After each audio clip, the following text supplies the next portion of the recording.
Only the U.S. has nukes. The evidence that there are no nuclear weapons anywhere in the world except in the United States. Delivered on March the 24th, 2008. My name is Ralph Epperson, and I will be the one presenting this material today. I would like to start by explaining a little about this DVD. I have added narration to a series of slides in a PowerPoint presentation. This computer program does not allow you to speak while the slides are being changed, so please understand that this DVD might sound a little disjointed, but that is the way this program works. I also want you to know that I am granting you permission to make copies of this DVD for your friends and relatives. I believe this information is very important, and I would hope that it would get a wide distribution. I would also like to urge you, if you agree with the information that I will present and have an organization or university that you believe would benefit from this information, please contact me through the various ways shown at the end of this presentation. I would like to start by discussing what I will be covering during this lecture. It is my contention that the world has been deceived by those who claim that many nations of the world have nuclear weapons or are about to obtain them. I believe the evidence proves that no nation has any nuclear weapons except the United States of America, and that no other nation will ever have them. For those of you not familiar with me, perhaps I can provide you with a little background information. I am a graduate of the University of Arizona, but I freely admit that many of the things I was taught there are simply not true. I have spent over 40 years of my life since graduation reading the works of history to re-educate myself.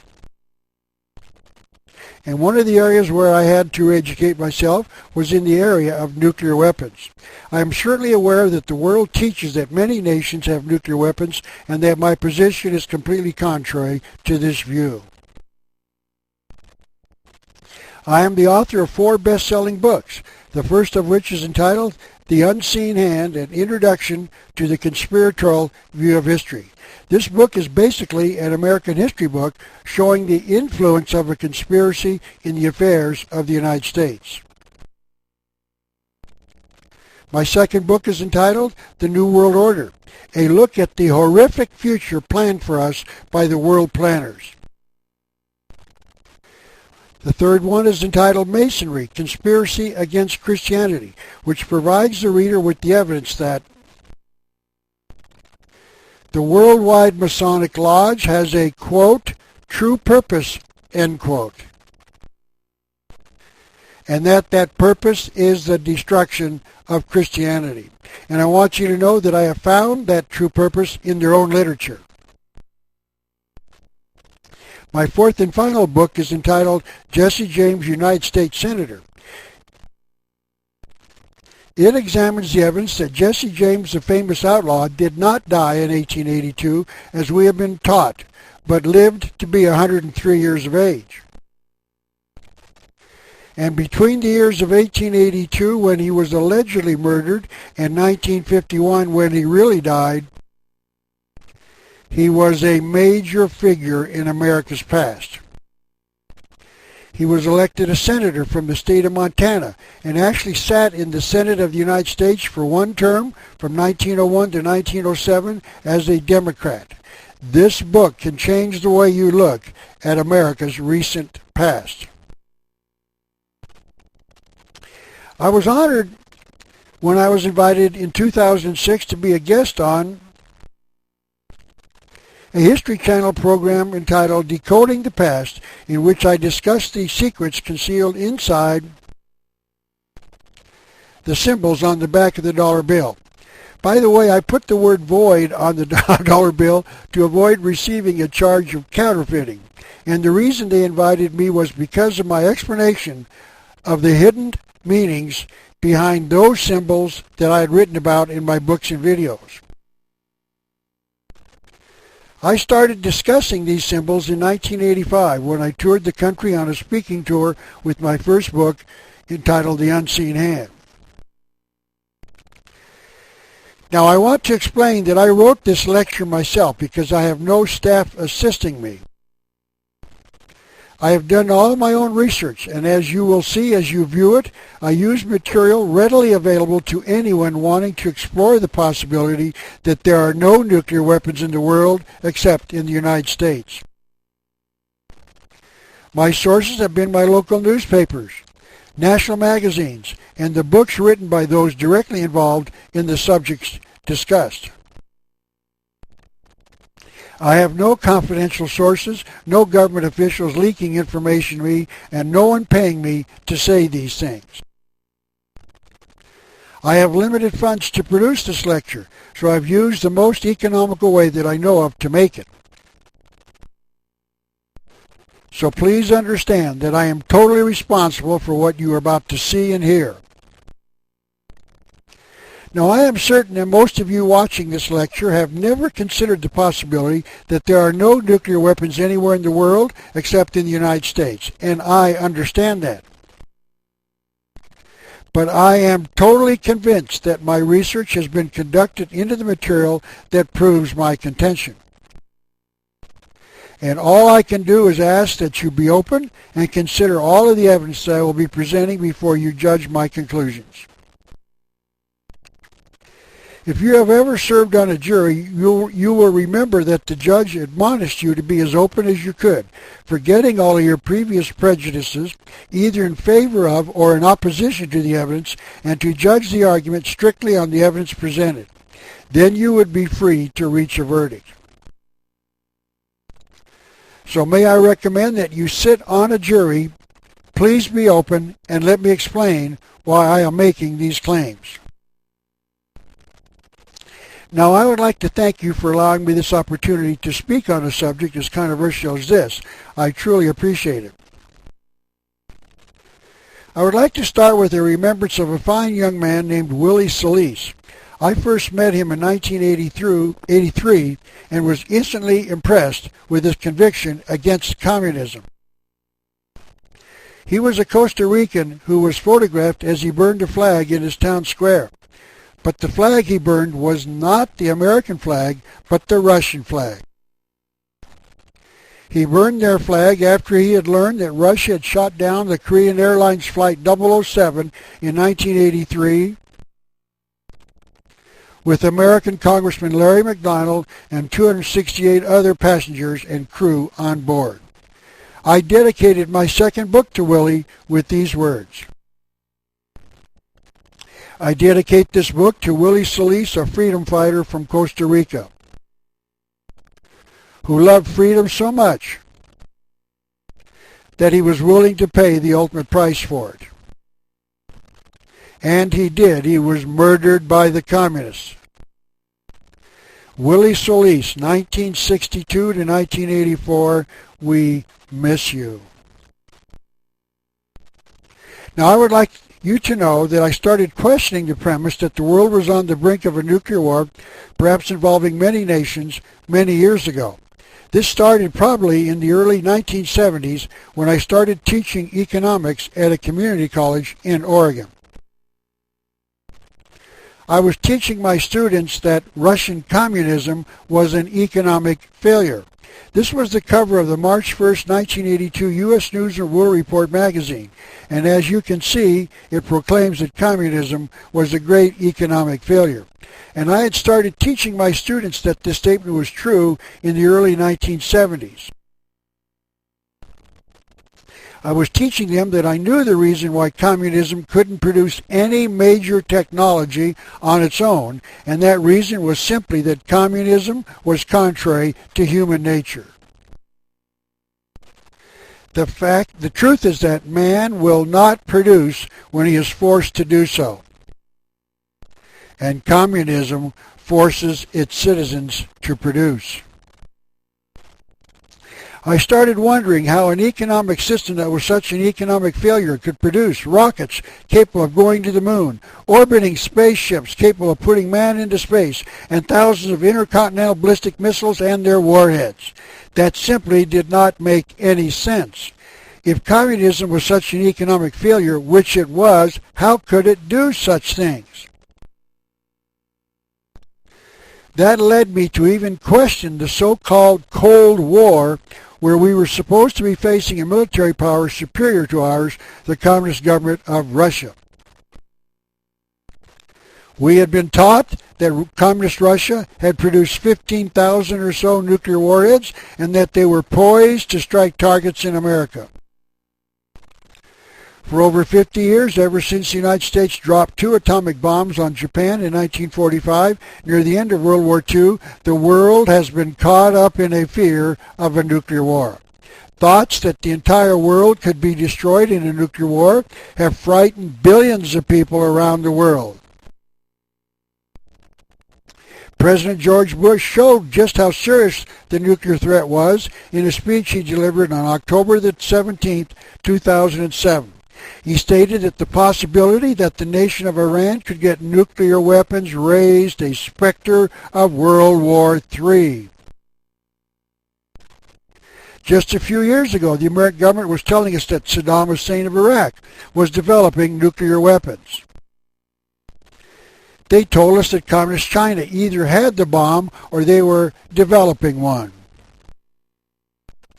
Communist North Korea was developing the bomb, and then in 2006 they reported that they had exploded one. India and Pakistan announced they were on the verge of a nuclear war. Israel has nuclear weapons and could use them against their enemy, some of the Arabian nations.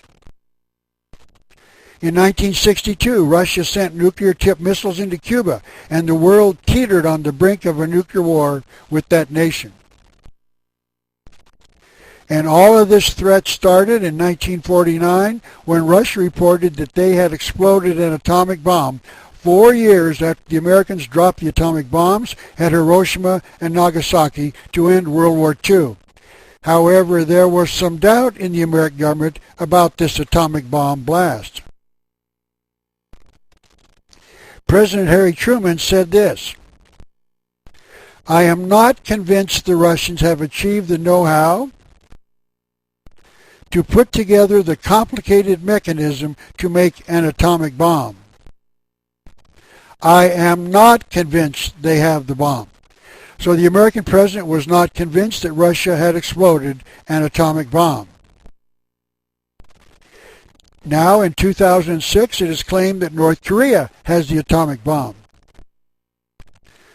But an examination of the evidence leaves one with the impression that this claim is bogus as well.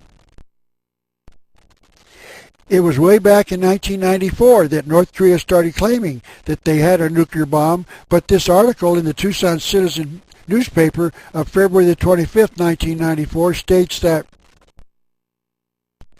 high-ranking American State Department and Pentagon officials said that North Korea does not yet have nuclear weapons. There is no evidence that North Korea has test detonated a nuclear weapon.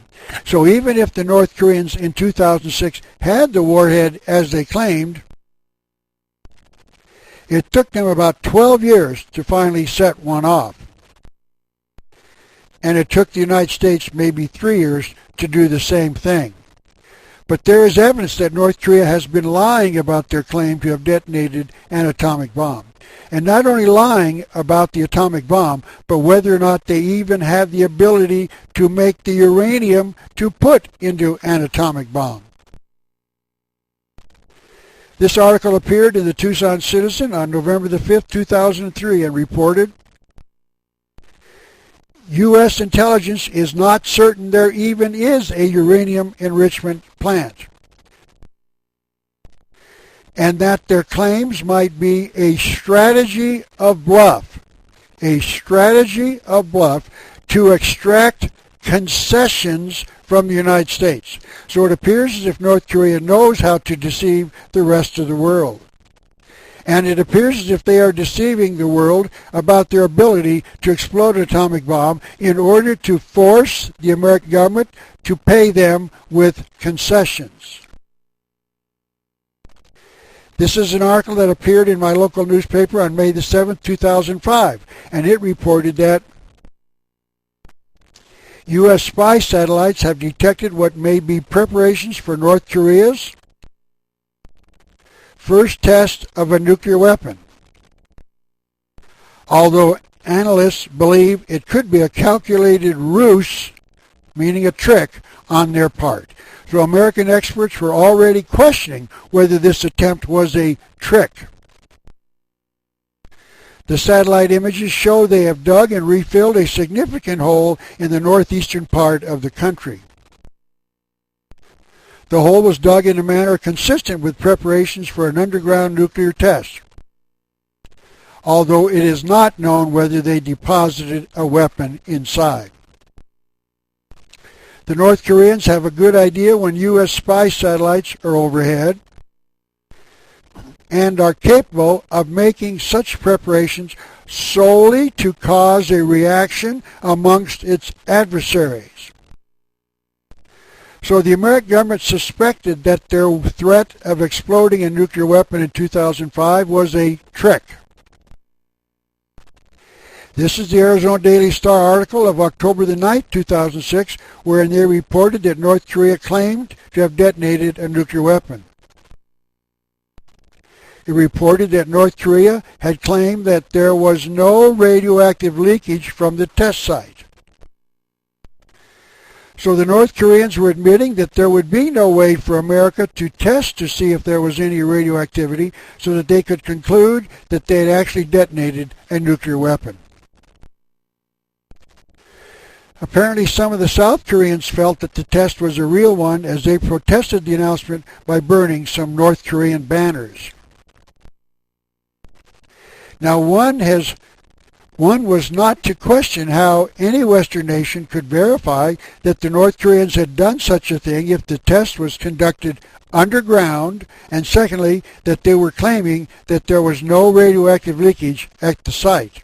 It appears to me that this was the way that the North Koreans were admitting that their test was not real, that they had not tested a nuclear weapon in this alleged test. So there was no way that the United States could verify that the North Koreans had set off such a nuclear weapon. And the American government was admitting that they were not sure if the test had actually been conducted as claimed. This is an article from the October 14, 2006 Citizen in which they claimed that the government of the United States detected radioactive debris consistent with an atomic explosion. However, at the end of the article, it claimed that results from another test for radioactivity showed no evidence of such radioactivity. So this was America's way of stating that they did not believe it was an actual test of an atomic weapon. That they wanted us to believe it anyway, and furthermore, I heard a radio news broadcast which stated that 4 different Australian testing agencies found no radioactivity in the area around the purported North Korean test site. So the people of the world are left not knowing whether the test was nuclear or not. And notice this. Since February of 2008, North Korea has conducted no further tests, real or otherwise. So the story has died a quiet death. So one can only presume that these tests were not nuclear if they existed at all. But the story has not died a quiet death. There is one more part of it to tell. This is the article that appeared in my local Tucson Citizen of November the 5th, 2003 that we looked at before. You might remember that the article quoted a U.S. intelligence officer saying that the test was a bluff to extract concessions from the United States. This article appeared on September the 3rd, 2007, and it declared that North Korea had agreed to dump its nuclear weapons program for, quote, political and economic compensation, end quote. In other words, we do not know that North Korea did not we now know that North Korea did not detonate a nuclear weapon, just as I predicted in 2006, and that North Korea's purpose was to get economic concessions from the United States. It was a bluff.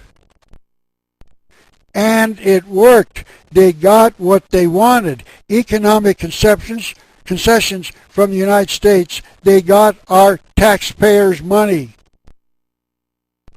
This is called economic blackmail. And the American government knew that they did not detonate a nuclear weapon and gave them concessions anyway. Now, I guess we Americans are not to be concerned. We are a wealthy people, and we have lots of money to pay off those who blackmail us. While I am here, I would like to discuss this Russian atomic bomb test in 1949. And to do so, I have to go back to World War II. The German government, who started the war, invaded Russia in June of 1941, and their armies advanced rapidly into the nation. The lesson was clear. Communist Russia did not have a sufficient military force to keep Germany from success on the Russian battlefield. America determined that Russia needed military equipment, and they devised a plan called Lend-Lease to supply it. The American government sent Russia $11 billion of the equipment necessary to turn that nation into a formidable military power, and as it was accepted, Russia started moving westward, driving the Germans out of their country. Everything that could be flown to Russia during the Lend-Lease program was sent to Great Falls, Montana, where it was then flown to Fairbanks, Alaska, and ultimately to Russia.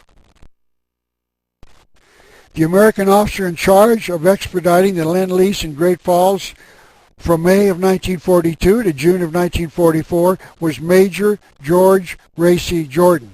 Fortunately for America, Major Jordan was a curious individual, and he opened many of the boxes being sent through Great Falls. He started noticing strange words like graphite, cadmium metal, thorium, proton, cyclotron, and uranium on the papers inside. He learned that America had sent Russia 1/2 of our supply of uranium, the essential ingredient in the construction of an atomic bomb. Major Jordan found the words Manhattan Project on many of the papers. He was totally unfamiliar with these words, but he soon learned what they meant. When, on September the 23rd, 1949, Russia allegedly exploded an atomic bomb. And the Major learned that all of these words he had seen in 1942, 43, and 44 were connected to the American efforts in the building of an atomic bomb under the name of the Manhattan Project. He published his book in 1952 entitled From Major Jordan's Diaries. Many thought the book was wrong, but he published copies of some of the bills of lading that he had made after seeing them alongside the materials we were sending the Russian government. It was not until 1980 that the Major was totally vindicated with the publication of a book written by James Roosevelt, the second son of President Franklin Roosevelt. The book was entitled A Family Matter. James was a major in the Army during World War II, and he was ordered by his father, the Commander-in-Chief of all armed forces, to turn over all of the plans, equipment, and the necessary components of an atomic bomb in 1942. On March the 6th, 1951, a married couple named Ethel and Julius Rosenberg were charged with transferring secret information to Russia on the construction of an atomic bomb. They were found guilty and were executed on June the 19th, 1993. When their sentence was read to them, Judge Irving Kaufman told the Rosenbergs, "I consider your crime worse than murder. By your betrayal, you undoubtedly have altered the course of history to the disadvantage of our country. Millions of innocent people may pay the price of your treason. Notice that the judge called the passing of secrets on the atomic bomb betrayal and treason. As I said, the Rosenbergs were executed for their crime on June the 19th, 1953. So here's the question. When were James and Franklin Roosevelt tried and executed for betrayal and treason? They certainly were guilty of betrayal and treason when they did the same thing that the Rosenbergs did.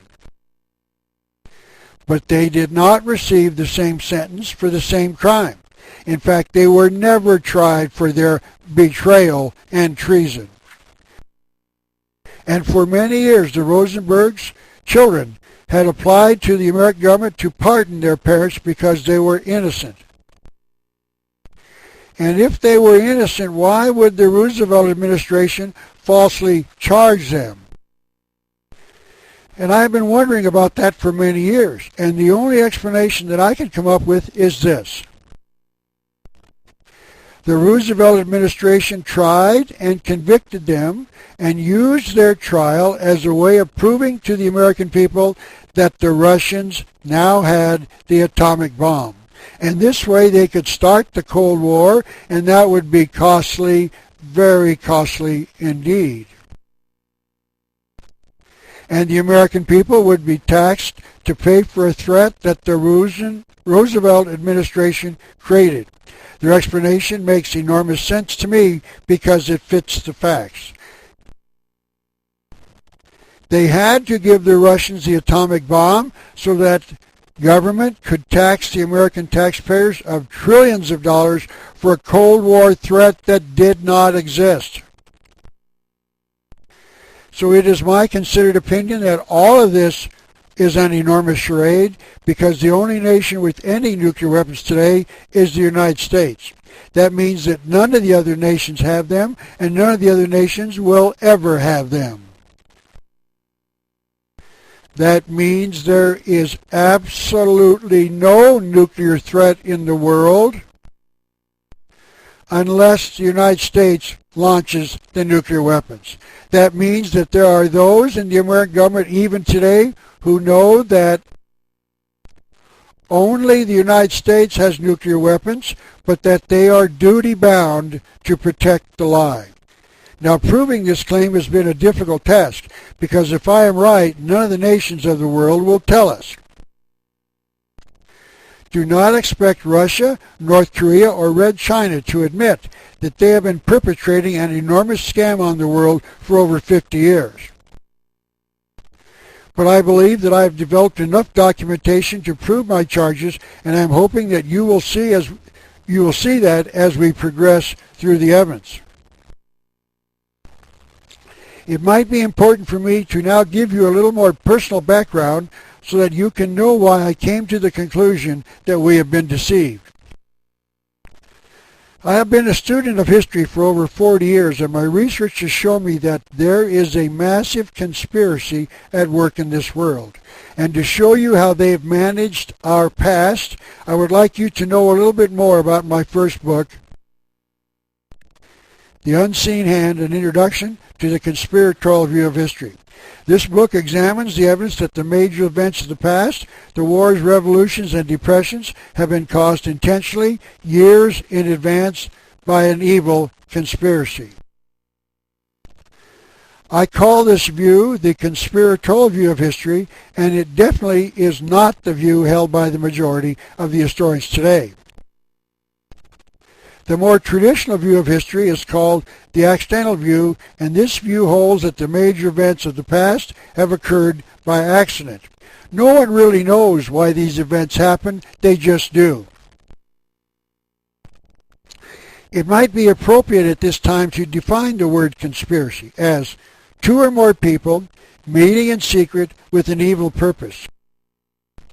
And to show you that this conspiracy is real, I would like to discuss the testimony of a former President of the United States, Bill Clinton.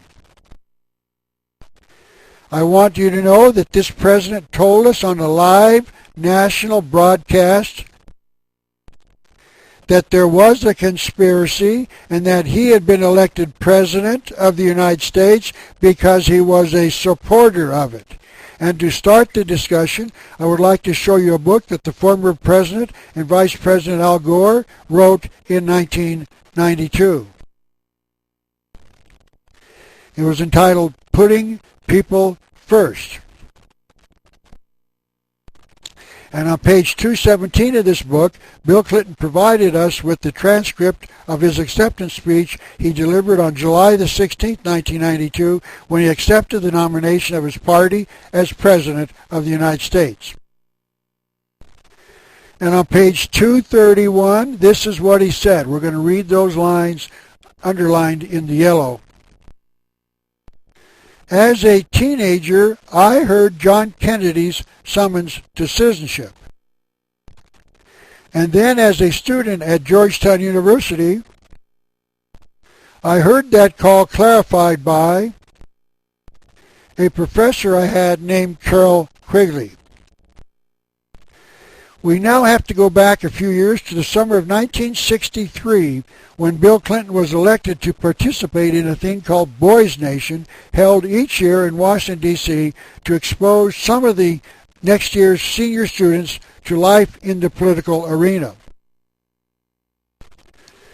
This is a picture of young Bill Clinton shown shaking the hand of President John Kennedy in the Rose Garden of the White House.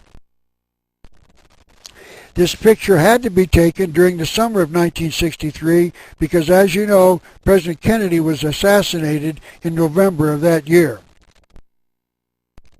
Perhaps the reason that Bill Clinton thanked President Kennedy for getting him into politics was because Bill read John Kennedy's speech that he delivered over 2 years before their meeting.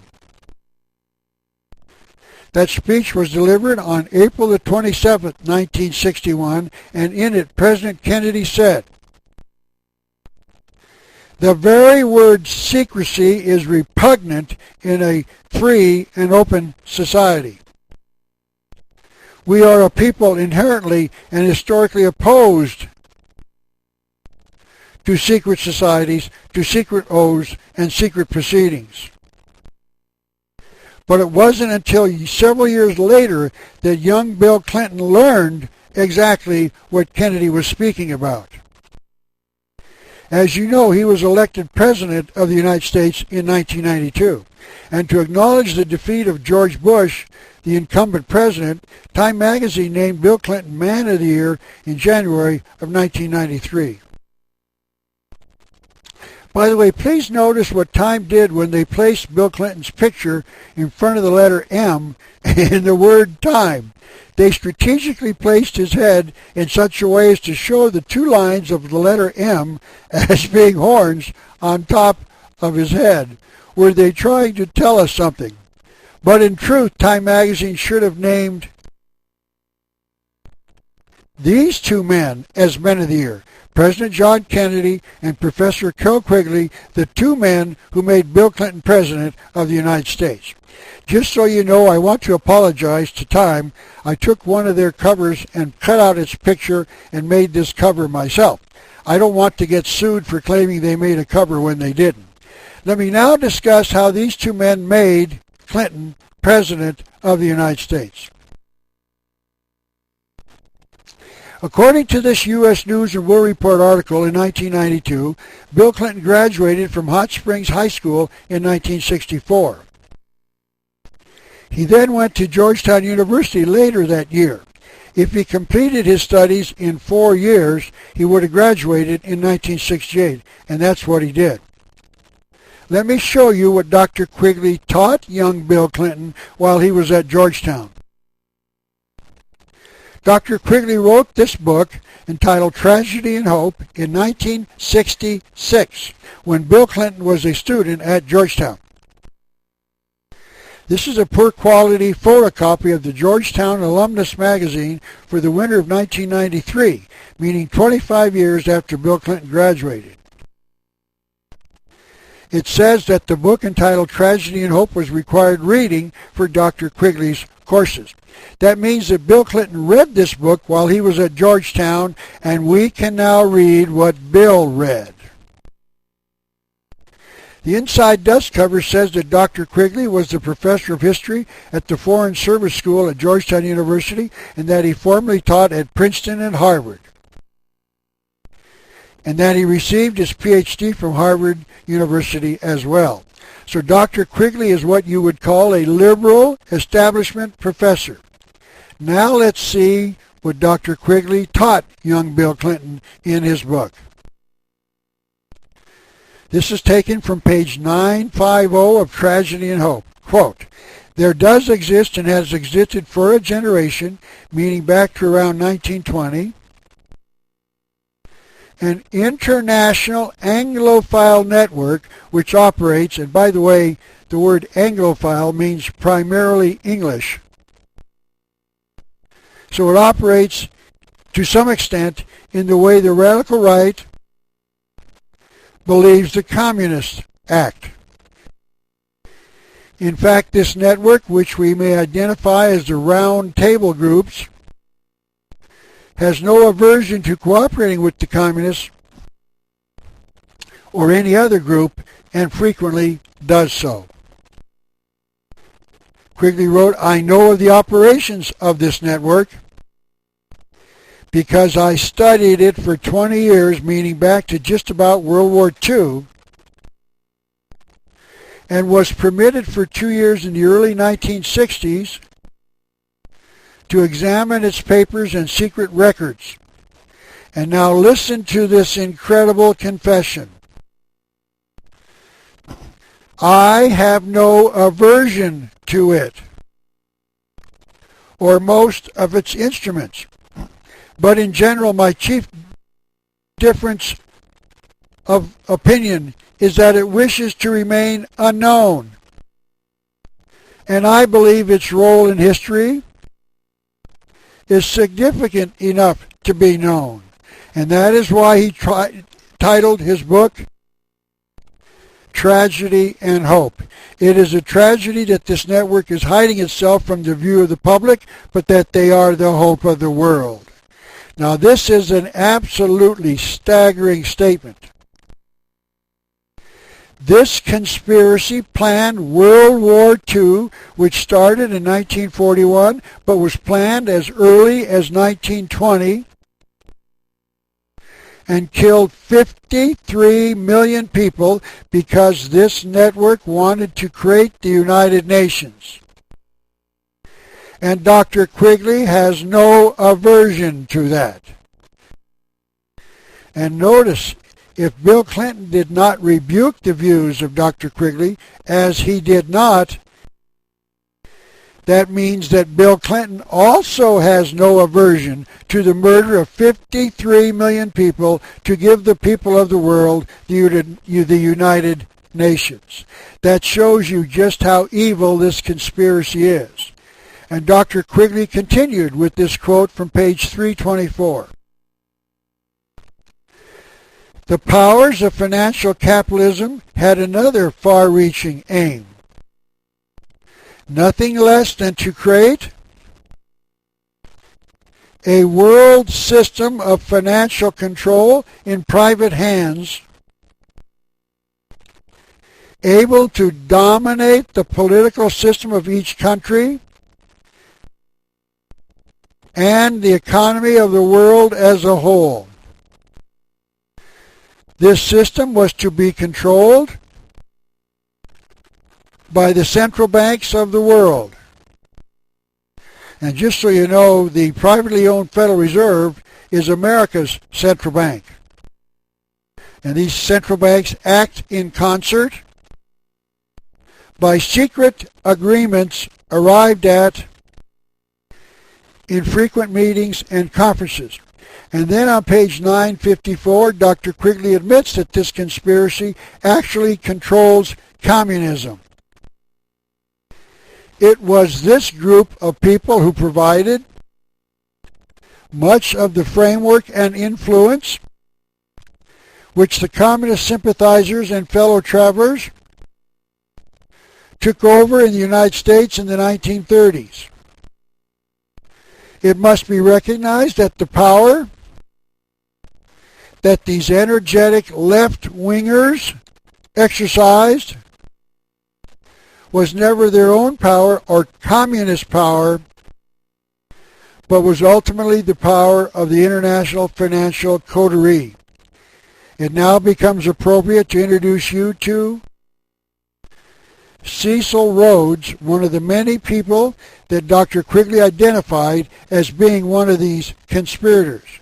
Quigley says this about Cecil Rhodes. Rhodes feverishly exploited the diamond and gold fields of South Africa and rose to be Prime Minister of Cape Colony from 1890 to 1896. In fact, the African nation of Rhodesia was named after Cecil Rhodes. That nation is now called Zimbabwe.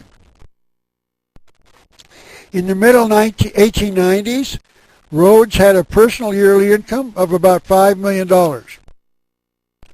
which was spent so freely for his mysterious purposes. These purposes centered on his desire to bring all the habitable portions of the world under their control. For this purpose, Rhodes left part of his great fortune to found the Rhodes Scholarships at Oxford University.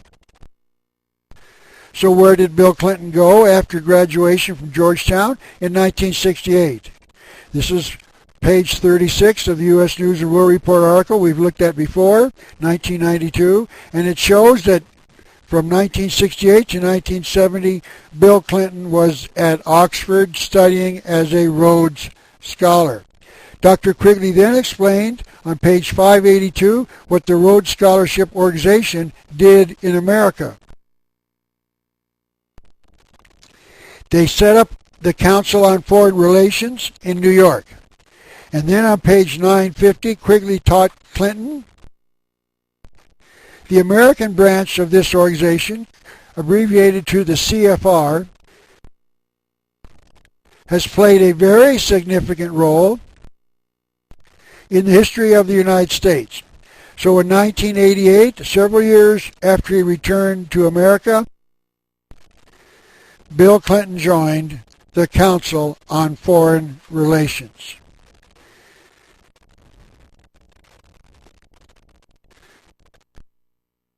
And then, in 1992, the Council on Foreign Relations delivered the election to President Bill Clinton.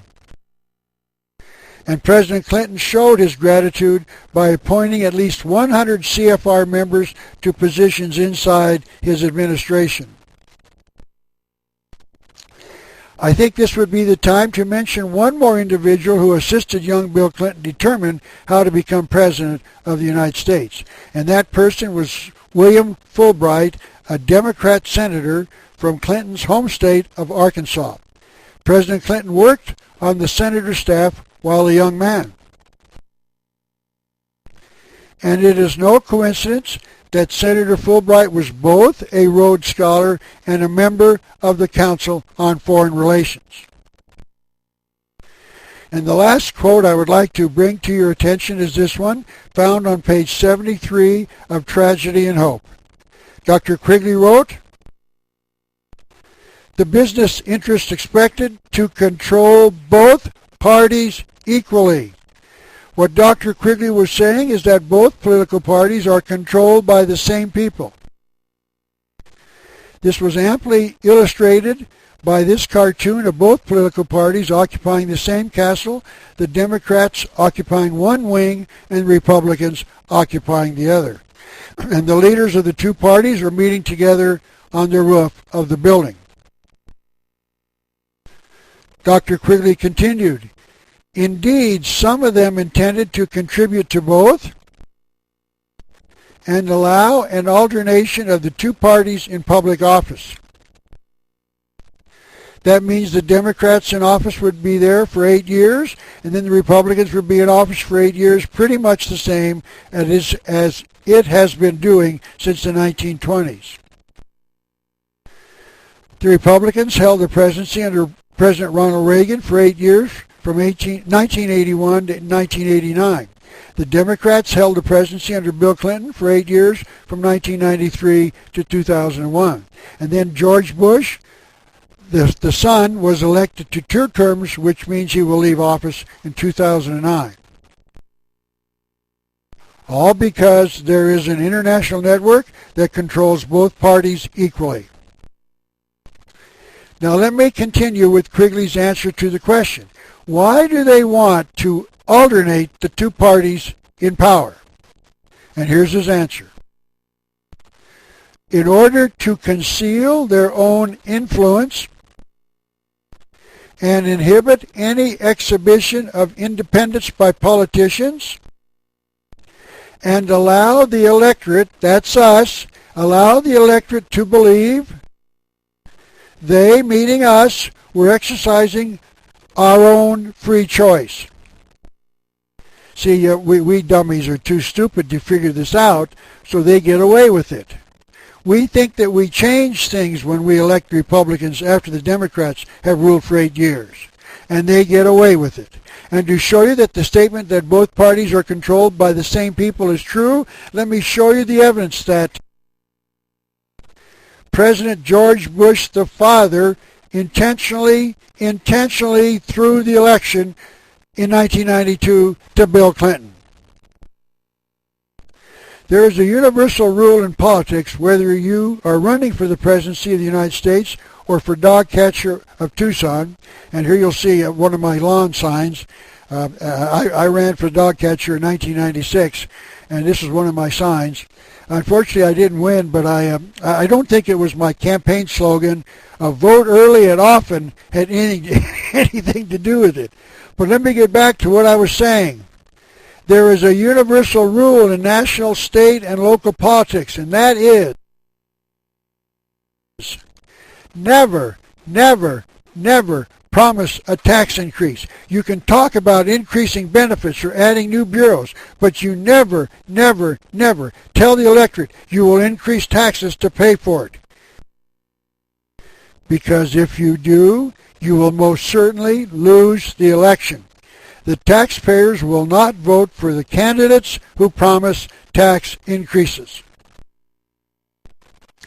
Now, to show you that George Bush knew the rule during his presidency, he coined a very catchy phrase, "Read my lips, no new taxes."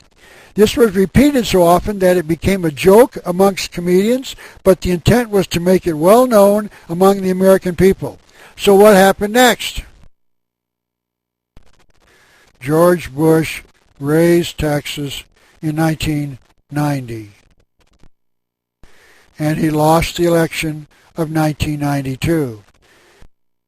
George Bush intentionally lost the election because, just as Bill Clinton told us, both parties are controlled by the same people. And it was not a coincidence that George Bush was also a member of the Council on Foreign Relations, just like Bill Clinton. That means that the conspiracy wanted Bill Clinton in office.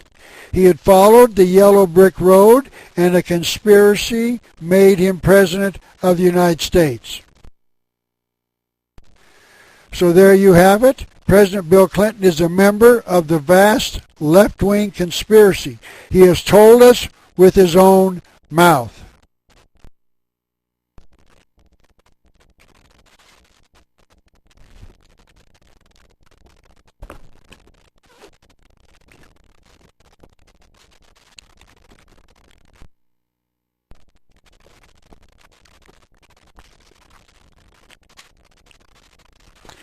Part 2.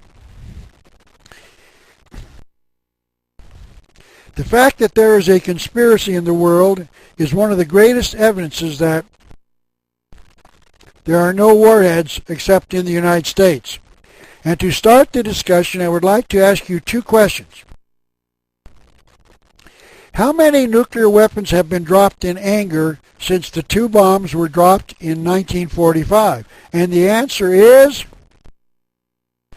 none, not one, none, zip, 0. And I'm saying that there is a reason for this. And the reason there have been none dropped since 1945 is simply there are none to drop, except those in possession of the United States. And the second question is this: why would this worldwide conspiracy that Bill Clinton told us about put warheads into the hands of the people who might use them against the conspirators? Do you think they want to get nuked? I don't think so. And because they do not, they have not allowed anyone except the United States to build them. Remember that Clinton said that they dominate, this conspiracy dominates the political system of each country. If they are in charge, why would they give any opposition the ability to end their rule? As we learned from President Bill Clinton, these conspirators meet periodically at a central location, and it would only take one nuclear weapon to be launched at one of those meetings, and the conspiracy would be materially damaged. And I would like to give you a personal experience to show you why I think that way. About 3 years ago, I was walking between two terminals in the Dallas, Texas airport, and I saw one of America's leading senators standing in the boarding line of an airline headed to Mazatlan, Mexico. This is an actual photograph of the senator, but I put the paper bag over his head because I don't want to accuse him of something that he did not do. The senator was waiting in the line to board the plane, and as far as I could tell, he was all by himself, meaning his family was not with him, nor was he traveling with some of his aides. And the first thought I had was that the senator was traveling to one of these meetings by himself, because I knew that he had attended some of these meetings in the past. And since he was going to a remote location, it occurred to me that this senator could quite likely be on his way to a Bilderberg meeting in Mazatlan, Mexico. Now, if you do not know about the Bilderberg meetings, they are held once a year and consist, as I remember, of about 150 of these conspirators, and they get together in isolated locations periodically to meet and make plans for the future of the world, to the detriment of the people. It occurred to me that this senator must not fear ever getting nuked at one of these meetings if that was where he was going. It would only take one anti-conspiracy general with one nuclear-tipped missile to read about the Bilderberg meeting and then reprogram it to land in one of their meetings, and the senator and all of the other conspirators would get nuked. And this has never happened. I mean, it has never happened. And the answer is simple, because Bill Clinton told us these conspirators control both the communist and the capitalist nations of the world. And they know that there are no communist nations with the nuclear weapons to nuke them with. I will ask the question again. Do you believe these conspirators want to get nuked? And I believe they do not. They are many things, but they're not stupid. Now there's a corollary to that question. The communists killed 40 million Russians in the Russian Revolution of 1917 to 1923. Now it was commonly known that the Russian people hated communism, yet there was never a revolution to overthrow the communist system and replace it with a free government. I would now like to quote a Russian colonel and writer who made a similar statement in 1961. This is Colonel Oleg Penkovskiy, who was a regular army officer in the Soviet intelligence department who defected to the United States. He wrote a book entitled The Penkovskiy Papers that I will be quoting several times from during my speech. Colonel Penkovskiy told us that even the communists did not like communism. He wrote in his book, "There are no more communists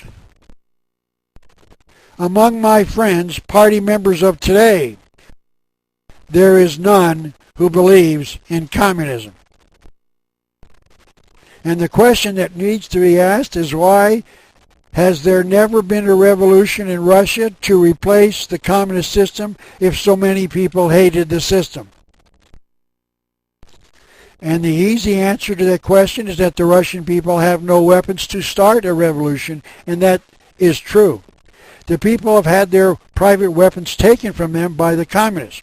They have no way to resist, but that is not totally true. They have reportedly over 15,000 nuclear weapons all over the country. So the next question becomes, why didn't one Russian general use any of these warheads against the communists in Russia to end the brutal and unpopular communist system? This is a photograph of Mikhail Gorbachev addressing the Central Committee of the Communist Party of the Soviet Union on November the 2nd, 1987, the 70th anniversary of the 1917 revolution. This photograph appeared in the Soviet Life magazine, Russia's equivalent to America's Life magazine, and the article accompanying the picture said that there were 5,000 communists in attendance. Let's just theorize that one Russian general read about the meeting before it happened and realized that he has the power to nuke 5,000 of the communists plus Premier Mikhail Gorbachev and end the brutal rule of communism in Russia. All he had to do was go to the basement and reprogram one missile the night before the meeting and then fire it the next morning. And communism in Russia would have ended. Notice that he would not have to lead a revolution. He would not need a whole army. He would not even have needed someone to assist him. He could have done this all by himself without telling anyone. And after he nuked the meeting, he could then have gone to a television station capable of broadcasting his story nationwide and announced that he was the one who accomplished the feat, and he would have been hailed as the greatest Russian hero of all time. He would have rid the nation of the hated system known as communism. So the question becomes one of asking why no Russian general ever ended communism when he had the power to do so. Why has this never happened?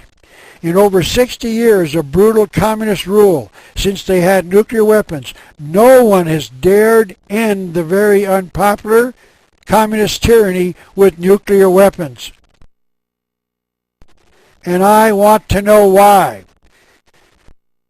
And the only answer that makes sense is that there are no nuclear weapons in Russia to do such a thing. And if anyone knows that in Russia, it is the communist generals. They simply do not have any nuclear weapons. It is the only explanation that makes sense. Let me now discuss some other examples of how we have been lied to. To show you that Russia has never had any atomic weapons, let me discuss the claim that Russia has developed what someone has called suitcase nuclear weapons, commonly called suitcase nukes. News reports claim that something like 23 of these suitcase nukes have been stolen from Russia and were for sale to anyone with sufficient money to buy one. The Arizona Daily Star of November the 11th, 2007 had an article about these so-called suitcase nukes entitled, "Experts Say That Fears About Suitcase Nukes Are Likely Unfounded." The article was accompanied by this picture that shows what a suitcase nuke would look like. The article explained that this was a model of what a suitcase nuke would look like, so notice that this was a model, not an actual suitcase nuke. The article claimed that a true suitcase nuke would be highly complex to produce, require significant upkeep, and cost a small fortune. And that one would not last more than several months because the nuclear core would decompose so quickly. and that a sufficient amount of uranium necessary to explode as an atomic bomb would be too heavy for one person to carry in a suitcase. Furthermore, the uranium would wreak havoc on the electrical system. The article went on to point out that an FBI director said that no one has been able to truly identify the existence of these devices. So the suitcase nuke is just another fraud, a lie to frighten us. Now let me explain that the nation of Israel has never acknowledged that it has nuclear weapons, even though the world believes that they do. This is a picture of Ehud Olmert, Israel's prime minister, and while in Europe he made what appears to be a slip of the tongue. During an interview on December the 12th, 2006 with a German television station, he made the following statement about Iran's attempt to acquire nuclear weapons. He said, "Can you say that this is the same level when they, meaning Iran, are aspiring to have nuclear weapons as France, America, Russia, and Israel?" The London Telegraph newspaper quoted an Israeli spokesman later as saying, "Olmert did not mean to say that Israel had or aspired to acquire atomic weapons." And then he stated that Israel has maintained a decades-long silence about possessing nuclear weapons, and that Israel has operated a, quote, policy of nuclear ambiguity, end quote, in relation to official statements about its weaponry. MSNBC, the cable news network, put this map of Israel on their website, showing the location of Israel's strategic weapons plants and missile facilities. But the written information accompanying the map said, despite Israel's refusal to acknowledge its nuclear weapon status, its secret arsenal is an open secret. One can only wonder how MSNBC knows that Israel has nuclear weapons when the Israeli government denies it. And notice that the network admits that their arsenal is, quote, a secret, end quote. How does MSNBC know that Israel has nuclear weapons if it is a secret? In other words, Israel has nuclear weapons because we suspect that they do, not because we can prove that they do. This is called objective journalism. And another example is this one. Everyone remembers the fact that Saddam Hussein of Iraq claimed to have weapons of mass destruction, including quite possibly the materials to make an atomic bomb. But way back in 2001, shortly after the 9/11 attack, I said that the American and United Nations inspectors charged with finding Iraq's weapons of mass destruction would not find any. I was saying that they did not have even the atomic bomb nor the components to make one. Of course, President George Bush said that he did. Now let me provide you with some evidence that Saddam did not have any weapons of mass destruction exactly as I predicted. This is a little article in the November 11, 2007 Parade magazine about a new book that was published entitled The Terrorist Watch by Ronald Kessler, investigative reporter. He said that Saddam was secretly debriefed for 7 months by FBI agent George Pirro, and that Saddam told the FBI agent that he had faked the existence of the weapons of mass destruction to deter an attack by Iran, and that it worked with that nation, but that it led to the attack by the United States. So once again, my predictions came true. Saddam had no weapons of mass destruction, just as I had predicted. I would like to start my discussion with other evidence that there are no nukes in the world except in the United States with this quote from a book entitled The Art of War by Sun Tzu, who wrote it over 1,500 years ago, about 500 BC.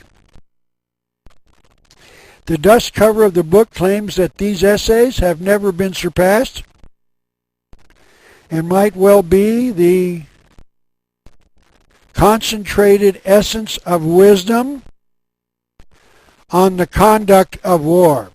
Sun Tzu wrote about deception, and I would like to quote several of these thoughts to illustrate the point. In fact, his book has but one major premise, and this is it. All warfare is based upon deception.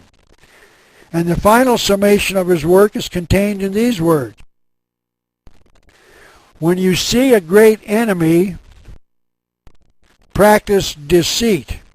And America and Russia were, quote, great enemies, end quote. And to show you that the Russians have learned the lessons from Sun Tzu's book, I would like to explore what has been called the space race, because it is rampant with examples of deception. It started on October the 4th, 1957, when the Russians proudly announced that they had orbited Sputnik, the first space satellite. This is a photocopy of the New York Times newspaper for October the 5th, 1957, and you can see that the headlines announced the orbiting of the Sputnik capsule. But now in 2007, we can know that Sputnik was never orbited. This is a photograph of that satellite, but as we are going to see, there were real claims with the Russian claim that it orbited the Earth. This picture appeared in the October 21st, 1957 edition of Life magazine, and the caption underneath the picture reported, "Cutaway drawings of the Sputnik so far received from the USSR are copies of U.S. concepts, not of Sputnik." Why would the Soviets need to resort to sending out pictures of an American satellite if they had orbited a real one? Please do not do what Life magazine did and not ask. But I've been asking that question for over 20 years. Is this the subtle message of what Life magazine just wrote? Are they saying that they knew that Russia did not orbit Sputnik? Is that what Life magazine was telling us? But now, on October the 3rd, 2007, we can know that it is doubtful that Russia ever orbited Sputnik. There were reports around the world that people on the ground could see a winking light on the Sputnik as it passed overhead. This is Boris Chertoff, one of the founders of the Soviet space program. According to the Associated Press, Mr. Chertoff said that that winking light was not the Sputnik, but the second stage of the booster rocket. So Sputnik had no light on it, or it didn't orbit it at all. And the reason the Sputnik had no light on it involves the reason the Russians sent America their own cutaway drawings. The Russians did not put any scientific equipment inside or on the Sputnik, even a simple light. This article explained that engineers tried to persuade Sergei Korloyov, the Soviet scientist in the chief scientist in the Sputnik program, to pack Sputnik with some scientific instruments. Korloyov refused, saying there was not enough time.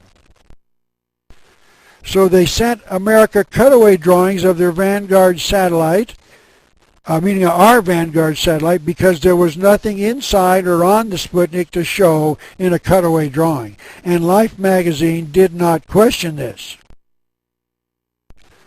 Only Ralph Epperson did. So it appears as if Sputnik did not orbit anything. But no answers were given until the year 2007, when we learned that Sputnik never orbited the Earth. But the real story about Sputnik was not told by these reports, because it was America that could have launched the first orbiting satellite, and our efforts to have done so were delayed by President Dwight Eisenhower. And to tell this story, I have to go back even further, back to the end of World War II, because it was at the end of World War II that the United States gave Russia its rocket and missile program. As perhaps you will remember, Germany was building the world's first rocket engines, the V-1 and the V-2, during the war. These rockets were constructed at two different sites, Peenemünde and Nordhausen, two cities in Germany. Before he was elected President of the United States, Dwight Eisenhower was the supreme commander of all of the forces in the European theater during World War II. At the end of the war, General Eisenhower ordered General George Patton to occupy the two cities of Peenemünde and Nordhausen. So he had ordered his troops under his command to occupy those installations, and the troops found the entire rocket-making facilities intact. And they were ordered to secure the entire installations and preserve them exactly as they found them. Dr. Werner Keller, a German writer, wrote this book entitled East minus West equals Zero, in which he discussed the details of the turnover of these two cities to the Russians. He wrote that General Eisenhower had signed an order that all factories, installations, patents, drawings, and plans must be placed intact and in good condition at the disposal of the Soviet representatives. Days later, Russian soldiers arrived in the two cities to dismantle all of the factories that were used to construct the German rocket engines. They also removed thousands of V-2 rockets, some completely constructed. That means America gave Russia the ability to get into space by turning over thousands of V-2 rockets to them at the end of World War II. Dr. Keller quoted a Soviet colonel as saying, "What fools these Americans are." But the Soviet colonel was wrong. The Americans were not fools. The American general, Dwight Eisenhower, was giving the Soviets the ability to have a missile force so that they could convince the American government that they needed to spend billions of dollars to develop a competing missile program to protect us against a nuclear attack by Russia. The Americans were not fools at all. Remember that governments exist to spend money. Spend it no matter what the reason, and one of the best ways to spend money is to create your enemy's missile and rocket program. It is certain that your spending can increase if your enemy has a superior missile program, especially if we give that government that superior missile force. But the story doesn't end there. It continues in the presidency of Dwight Eisenhower, who was elected in 1952, just 7 years later. Part of the turnover of the German rocket building industry was the turning over of those who had worked in the design and construction of the rockets. Over 2,000 German scientists were taken to Russia by force to work on the Russian missiles. However, 129 of Germany's leading scientists were led out of Germany to surrender to the American forces. They were being led by Wernher von Braun, who was the head of Germany's rocket research program at the time. He came to America and developed the fledgling American rocket industry. This was the article that reported on his death on June the 18th, 1977. It told an interesting story. Long before the Soviet Union launched Sputnik on October the 4th, 1957, von Braun said his team had the capability to orbit a payload by putting an upper stage on the Redstone rocket, which was the first rocket developed by the von Braun team. But President Dwight Eisenhower turned him down on the grounds that the Redstone was a military rocket and that he wanted to emphasize peaceful uses of space. He ordered the development of a completely new rocket, the Vanguard, as a satellite launcher. When the first Vanguard exploded in 1957, the von Braun team got its chance. On January the 31st, 1958, a modified Redstone rocket propelled Explorer 1 into orbit. Notice that America used the Redstone rocket to launch our space program, even though the President did not want the United States to use the military rocket for space purposes. So General Eisenhower gave the Russians thousands of V-2 rockets to launch their space and rocket program. And then President Eisenhower made certain that the Russians would be the first in space by delaying our own efforts at launching the first satellite. General and then President Eisenhower, which side were you on? And I want you to know that I'm not the only person who was asked this question. This is a book entitled The Politician, written by Robert Welch and published in 1963. It is about the career of Dwight Eisenhower, and on page 25 he answered the question. Eisenhower deliberately and consciously served the interests of Russia rather than his own country. So I am not the only one who thinks he was on the other side.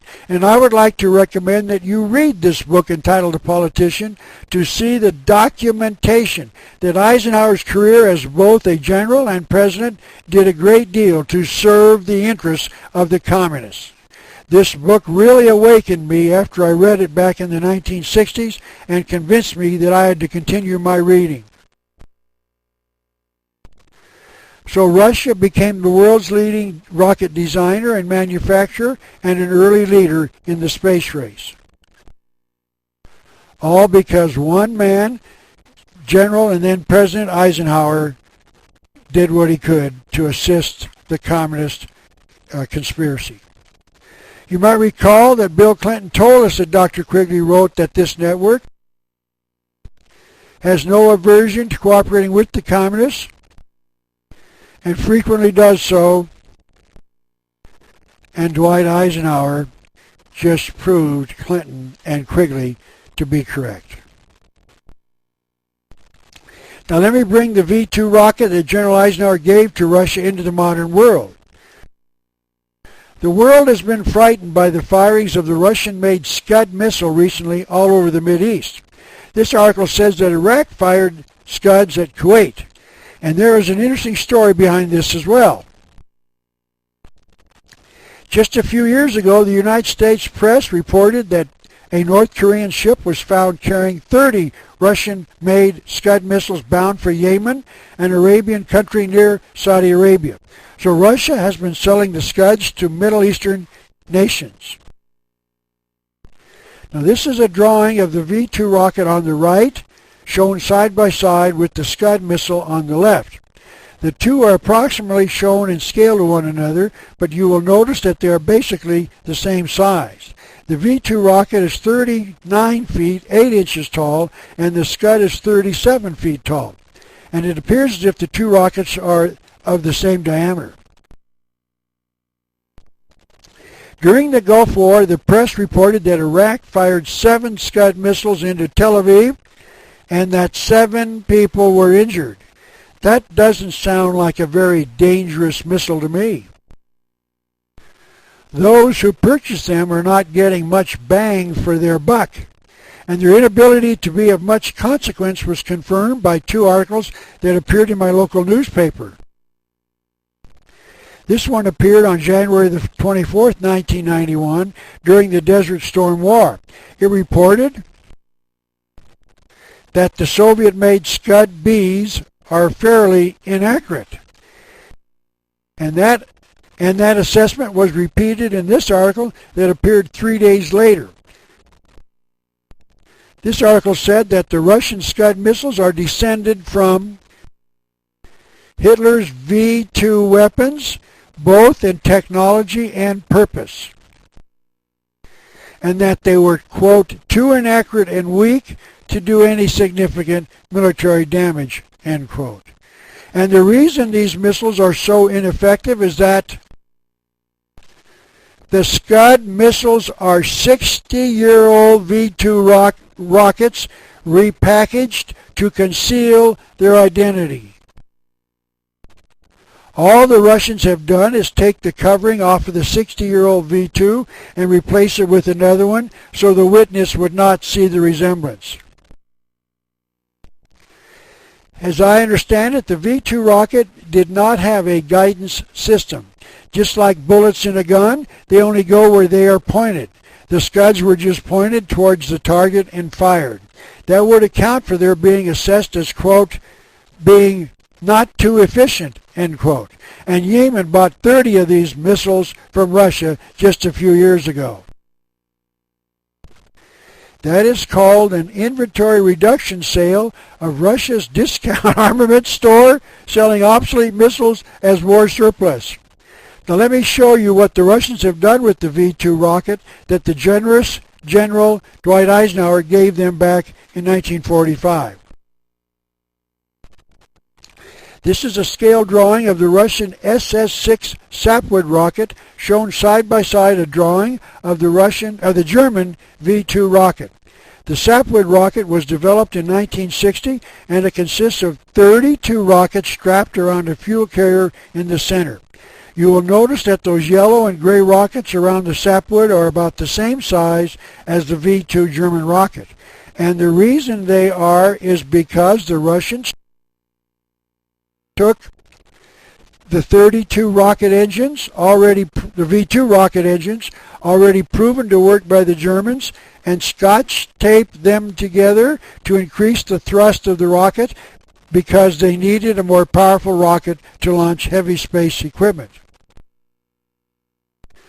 This is called the bunch system by the Russians. Now this is a photograph of the Russians launching a satellite into space in 1989 using the bunch method. This is a picture that appeared in my local newspaper in 2001, and it shows another Russian rocket, maybe not the Sapwood because it shows only 20 V-2 rockets strapped together to the central core. But you can see that even 56 years after the Russians were given the V-2, this is how little they have developed. In 56 years, they have not developed a rocket consisting of various stages as the Americans have. All they have done is Scotch tape the V-2 rocket to a central core. That doesn't speak too well of their rocket technology, does it? Now, as I said, the Russians' purpose in bunching their V-2 rocket is to increase their thrust and hence their ability to put more weight into space. But I'd like to give you a non-scientific explanation as to why that system is not very efficient. One Sunday while I was standing in the patio of the church I attended, the first grade Sunday school teacher decided to move her 30 children from one building to another. She very wisely foreplanned their journey, and she told her charges that all of them should hold on to a rope as they walked across the patio. Her flight plan was to have all of the children hanging on to the rope for the entire journey with her at the head. All went well for about one half of the trip when about 6 of her children suddenly let go of the rope and scattered. Her idea was well conceived, just like the Russians. Her flight plan was well designed, just like the Russians, and it actually worked for a few moments.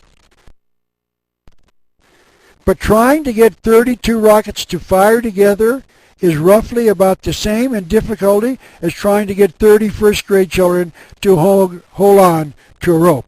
It just is nearly impossible. Someone else who agreed with that assessment was Leonid Vladimirov, a Russian space writer who defected to the West in 1966.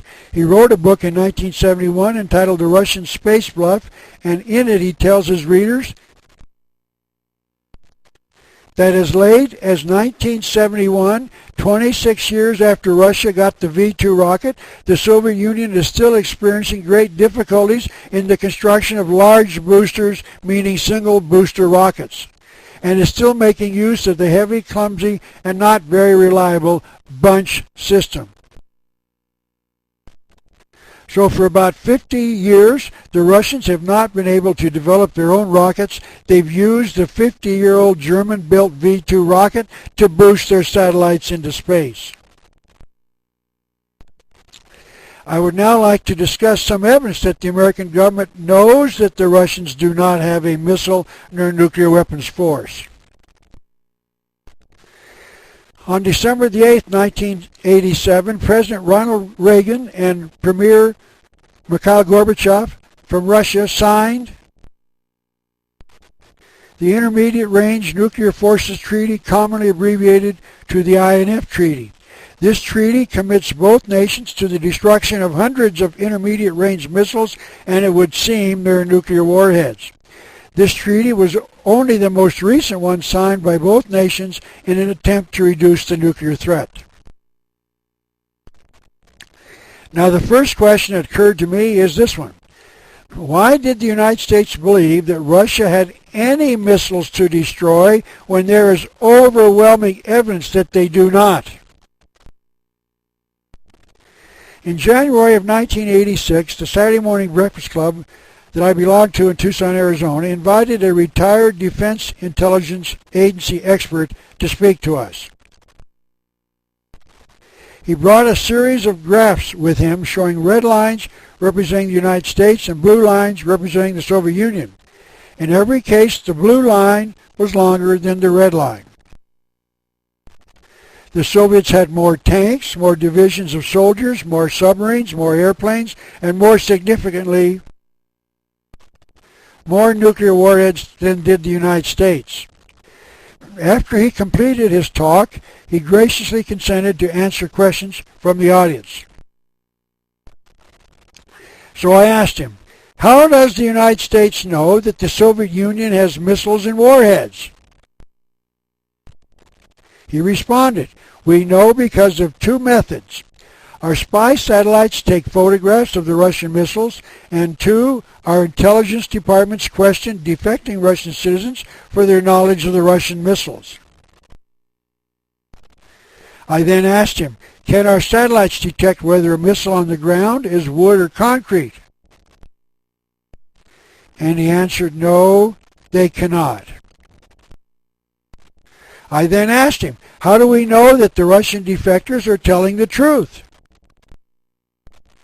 And he responded, we do not know. Notice what he was saying. If I am right that the Soviet Union has no nuclear-tipped missiles, it would be very easy to fool the American government. All Russia would have to do is three things. Number one, make a public statement that they've deployed thousands of missiles all over the country. Two, build objects that look like missiles and then scatter them all over the nation, because American satellites will take photographs of these objects, and since they cannot determine if the missile is real or fake, they would count them as real. And then number three, train spies to claim that Russia has missiles in their particular area, and then have them defect to the United States, and then have them fool the American intelligence experts by claiming they know where these missiles are. The United States would then have two separate sources that the Russians did indeed have missiles all over the country, one from satellite photos and the other from defecting Russian citizens who provided eyewitness accounts of where the missiles were. I believe this is exactly what the Russians have done during the entire Cold War. And notice this, the American government knew that this was their strategy. I would now like to quote the Russian colonel and writer I've quoted before, Oleg Penkovskiy, who made a similar statement in 1961. In his book, he commented about an article on nuclear missile armaments by a major general in the Soviet Engineering Technical Service, M. Goryanov. Penkovskiy wrote, "You will see how he uses American data taken from open American sources. He is forced to use American data. He cannot get access to similar data on our own Soviet weapons. So he was making decisions on Soviet missile development from American and not Russian sources. One can only conclude that the Russians did not have any Soviet missile development information." Another Russian named Abraham Shitrin was a major in the Russian army during World War II. He had been at one time the chief legal advisor in the contract division of the Ministry of Defense in Moscow. He gave me the information when I met him in person in 1985 while he was on a speaking tour of the United States. Because he was Jewish, he was allowed to leave Russia and he immigrated to Israel. When he got to Israel, he created an institute that interviewed other Russian immigrants who came to Israel about their knowledge of the concentration camps in Russia. I'll talk more about him in another instance in a little while. In 1980, he published this book entitled The First Guidebook to Prisons and Concentration Camps of the Soviet Union. This book documented the location of over 2,000 concentration camps in the Soviet Union with over 3 million inmates, many of whom were jailed for their religious beliefs in a nation that was officially atheist. Mr. Shitrin told me that he had many reports from these Russian immigrants who had seen wooden missiles all over the Soviet Union. 2 years later, he wrote to me, "I have heard from former Soviet citizens that part of the long-range missiles were imitations made of wood or metal for the purpose of creating the appearance of Soviet military superiority. There are silos with such imitations of missiles. They are deliberately camouflaged less carefully so that they would not be missed by the Western satellites." Notice what he just said. Many of the former Russians know that their homeland has built phony missiles to fool American spy satellites. They know what our intelligence department does not know. And then Mr. Shitrin continued, "This fact has been known to the people in the Pentagon for many years. I personally told them about it as far back as 1973 on the basis of my knowledge brought from the USSR. In other words, the American intelligence officers interview certain Russian immigrants and not other Russian immigrants. They interview only those Russian immigrants who say their missiles are real and not those who say that they are fake. They are very selective in who they interview, aren't they? The eyewitnesses to the fraud, the people who can prove that the Russian missiles are fake, are in Israel." Notice that Mr. Shitrin did not say that he was aware that the American government had interviewed thousands of Israelis who know the missiles are fake. America interviews only those who say they are real. Even the Russian government admits that some of their missiles are phony. The Tucson Citizen printed an interesting article on December the 10th, 1987. This article was written by the Washington Post and the Los Angeles Times, considered by many to be the official establishment news sources. The article read in part, "The Soviets have told U.S. officials that about 200 of their medium-range missiles, earlier described as operational weapons, are really just training missiles, many of them filled with concrete." The Russians have admitted that they had 1,950 missiles, and if 200 of them were phony, that's about 10%, meaning 1 in 10 missiles the Russians build are phony. The article continued. In fact, one senior U.S. official said he suspects that many of the so-called dummy missiles were built to deceive U.S. spy satellites. The article continued. The senior U.S. official cited the large number of the dummies as evidence that the bogus weapons were deployed to mislead American intelligence estimates. Now there's a logical question that must be answered after reading that excerpt from the article. Why didn't the American government know that some of Russia's missiles were phony before they told us?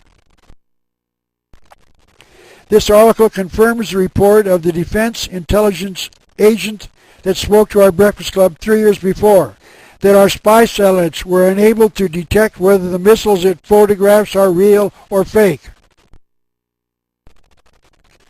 I think the large number of dummies the article talked about were not phony missiles, but were American intelligence experts.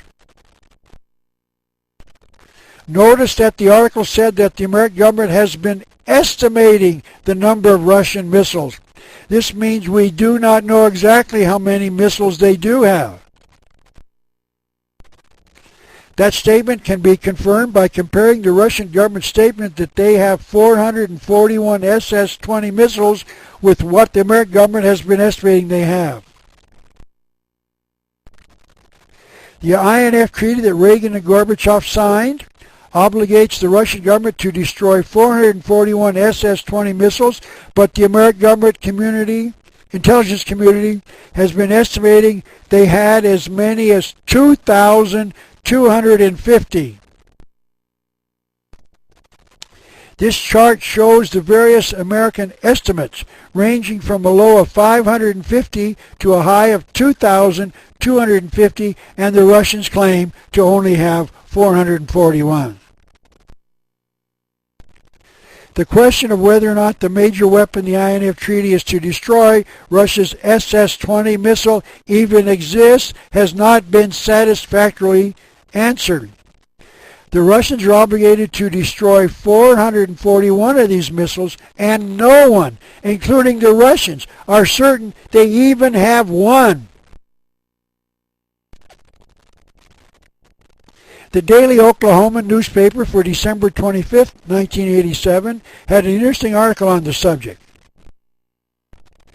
It stated that Senator Steve Sims of Idaho and Secretary of State George Shultz were both on CBS's Face the Nation television program on November 29, 1987. The article stated that Senator Steve Sims revealed that the United States had, quote, never seen, end quote, never seen the SS-20 missile, nor even a picture of it. We didn't even know for certain whether the Russian government even had one SS-20 missile. Russia supposedly had 441 of these missiles, and the American government had never seen even one. The article continued. The United States had to rely on satellite photographs of the garages in which the missile is housed. The American government is not counting missiles, it is counting garages in which the missile is housed. This is so ludicrous, it is laughable. We do not count missiles, we count garages, and our spy satellites cannot tell us what is inside those garages. But we presume that the Russians would not build a garage without putting a missile inside. Boy, they must be what we call our missile counters. But that must be, let me go over that again. Boy, that must be why we call our missile counters an intelligence department. And I would like to now provide you with additional evidence that the SS-20 is really a Phantom missile. This drawing of an SS-20 was in the March 1984 Air Force magazine when they published details about the Soviet military provided by Janes, all the world's leading expert on the subject. Notice that it is not a photograph of the SS-20, it is an artist's concept. Even Janes cannot determine if the SS-20 is real or fake. I now want to reveal to you that I was the only one in the West who had an actual photograph of an SS-20 during all of this discussion. I was given 2 photographs of the SS-20 at least 4 years before the treaty was even signed. I was contacted by a Russian missile scientist in 1983 who had defected to the United States. He had learned about my concerns about the Russian missile force. I met with him and I promised not to reveal his name, and I will keep that promise. I released these photographs in a video I made just months before Reagan and Gorbachev signed the INF Treaty. This is that video, and I entitled it, Russia Has Wooden Missiles. Now this is the first of the 2 photographs. And it shows the Russian SS-20 missile in its upright firing position. It is somewhat obscured by the bushes, indicating that the photograph was taken by someone not authorized to take the picture. The second photograph shows the missile with the soldier walking to the right side of it. Estimating the height of the soldier to be 6 feet, the missile appears to be about 18 feet tall. If you look real carefully, you will notice that the missile is marked with the numbers and letters SS-20, and there is a Russian red star clearly showing that it is a Russian missile. This is a photograph in the U.S. News and World Report magazine of November the 2nd, 1992, 9 years after the scientists gave me the 2 photographs. It purports to show a stockpile of Soviet SS-18 and SS-20 missile sections, end quote, meaning that it took the Russians 9 years to find some SS-20s. And you will notice how much they look like the rocket in those 2 pictures I just showed you that I received from the Russian scientists. Now I'm duly obligated to tell you the truth. Those 2 photographs of the missiles are phonies. I made the missile myself from a rolled paper form that is used in the construction industry as a form for pouring concrete posts. I purchased 3 of these forms, all about 6 feet tall. I painted them white, taped them together, attached a poster board nose cone, and then set the entire object on a metal bucket turned upside down so that the missile would look like it had a nozzle. I then cut some numbers out of some black paper and attached them with glue. And then to make the missile authentic, I cut out a red star and attached it as well. My missile was now complete and authentic. I made up the story about the Russian physicists smuggling these photographs out of the Soviet Union to give my story some authenticity. But my missile was a phony. I did this only as a method of showing you how easy it is to make a phony missile. I did not spend a lot of money on my project, but if I had had a lot more, I could have made my missile far more realistic. My missile looked like a missile, but it was phony. By the way, this is my attempt to make a mobile SS-20.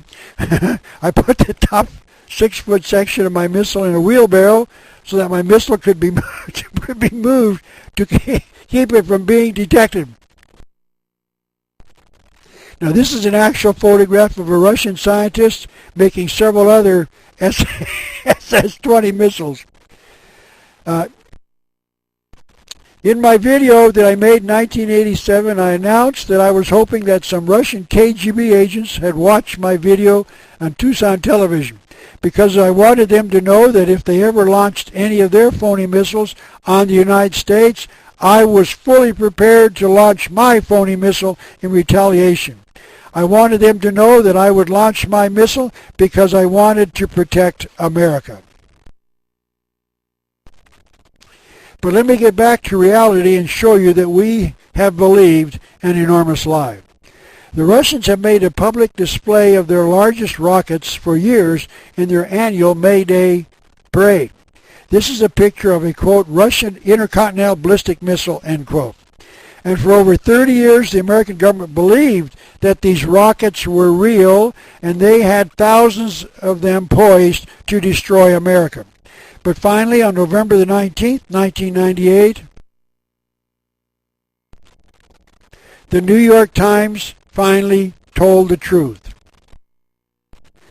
This article says that many of the monstrous strategic missiles displayed were only dummies. The newspaper had admitted that some of these rockets paraded during these May Day parades were fakes. Of course, the paper failed to say that I had been saying this ever since 1983, 15 years before the article came out. But the article told us an enormous truth, the reason the Russians built these phony missiles. It reported that the missiles had scared the United States into building a missile system worth billions. So it is true. Russia knew that the Americans believed the lie and that their belief would cost them billions of dollars.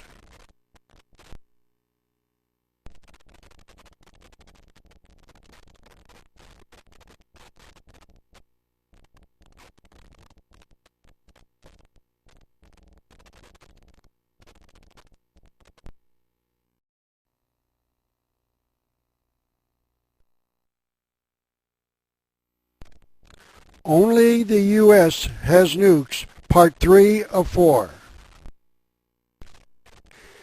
Those who do not agree with my position that Russia has only a few real missiles are generally quick to point out that Russia does have rockets capable of launching heavy loads into space. I am the first to admit that the Soviets do have such a space capability. But using their space program as evidence that Russia as a missile force has some real problems. Because much of their space program is also built on fraud and deception, as I am now going to prove.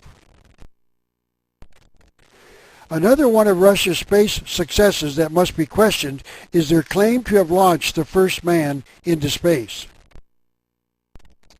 They claimed that they had sent Yuri Gagarin, a Russian cosmonaut, into space on May the 5th, 1961. Before I discuss Mr. Gagarin's spaceflight, I would like to discuss the years before he made his trips. This is a copy of an article in the December 8th, 1962 Dallas Morning News. It reports that the Russians had some real problems before Mr. Gagarin's trip. In February of 1959, about 2 years before Mr. Gagarin's flight, the Russians reported a cosmonaut was launched into space for 28 minutes. His signals were recorded, and then nothing was heard from him again. On October the 11th, 1960, another Russian was placed in orbit. His signals were monitored for 30 minutes, and then contact was broken. Nothing was ever heard from him again. On November the 28th, 1960, another Russian cosmonaut sent a frantic message to Earth. These signals were monitored briefly, and then there was silence. On February the 2nd, 1961, another cosmonaut was sent into orbit. His signal was monitored for half an hour, and then there was silence. On April the 7th, 1961, another spaceman was launched, but contact with his ship was lost seconds after a blast-off. So just before the Russians claimed they launched Mr. Gagarin, they experienced real problems in their space effort. Now let me return to a discussion of Yuri Gagarin's spaceflight, because there are some real problems with that alleged spaceflight as well. Russian news sources carried Gagarin's communications from space, in which he described the Earth's blue haze around the Earth low at the horizon. This is a picture of the blue haze taken as another cosmonaut walks in space. At the same time Gagarin was saying this, Soviet space scientists were in Italy at a meeting on space exploration. They were quoted as saying that Yuri's capsule had no portholes, but no one asked how a cosmonaut could see a blue haze without any windows on the spacecraft. But Yuri's story had another interesting contradiction in it that also went unnoticed by the world's press. Newspaper reports said that Yuri rode the spacecraft down to the ground. They said, quote, soon after he stepped from the craft, end quote. However, the space scientist reported that he had parachuted to Earth, landing easily on his feet. Now, which was it? Landing in the craft or parachuting out of the craft to Earth? You certainly can't have it both ways. So maybe Yuri didn't make the flight at all. Maybe he was a loyal communist who did what he was asked to do for the good of the party, and he was told to lie about the entire affair. And the reason he was told to lie is because the Russians discovered that communism was a great economic failure and that they could not successfully launch a man into space in the years prior to 1961. And in their haste to get his story out, they failed to properly brief him and the scientists who were to provide the cover story. And mistakes were made in the details. And American scientists who learned about all of the tragic deaths and the mistaken details were reluctant to let the American people know the truth, because they needed a successful Russian spacewalk to urge the Congress to fund their space program with additional dollars, so that America could catch up with the Russians. And that takes money, lots of money, and it was provided. And all of the time the Americans knew that Mr. Gagarin was lying, and that the Soviets had attempted several space flights and each had failed. And to make the world believe they were the first in space, the Russians lied. And all of this deception cost the American people billions of dollars. But why should we worry? We Americans are a wealthy people, and we have lots of money to waste on fraudulent programs. Now let's examine the Russian claim to have had the first cosmonaut walk in space. On March 18, 1965, they announced that Alexei Leonid, one of their cosmonauts, was the first one to accomplish this. Lloyd Mallan, a space writer for Science and Mechanics magazine, published a news book in 1966 called Russia's Space Hoax. Mr. Mallan went to Russia to obtain actual photographs of this historic event. He was able to secure both still photographs taken of the walk and an actual motion picture of the event. He then had these pictures analyzed by American experts in photography, and this is Mr. Mallan's conclusion after 4 months of research into the spacewalk. The walk in space supposedly made by the Russian cosmonaut was a phony. He based his conclusion on the following facts. Number one, Leonid was suspended from wires or cables. The experts were able to actually see light being reflected from a small portion of the wire attached to his spacesuit. This is that photograph, and you can clearly see the wire holding him in place. But the Russian scientist claimed he had floated free in space. Number two, one camera angle was impossible of achievement. This is a still taken from the motion picture and shows Leonid coming out of the space hatch into space.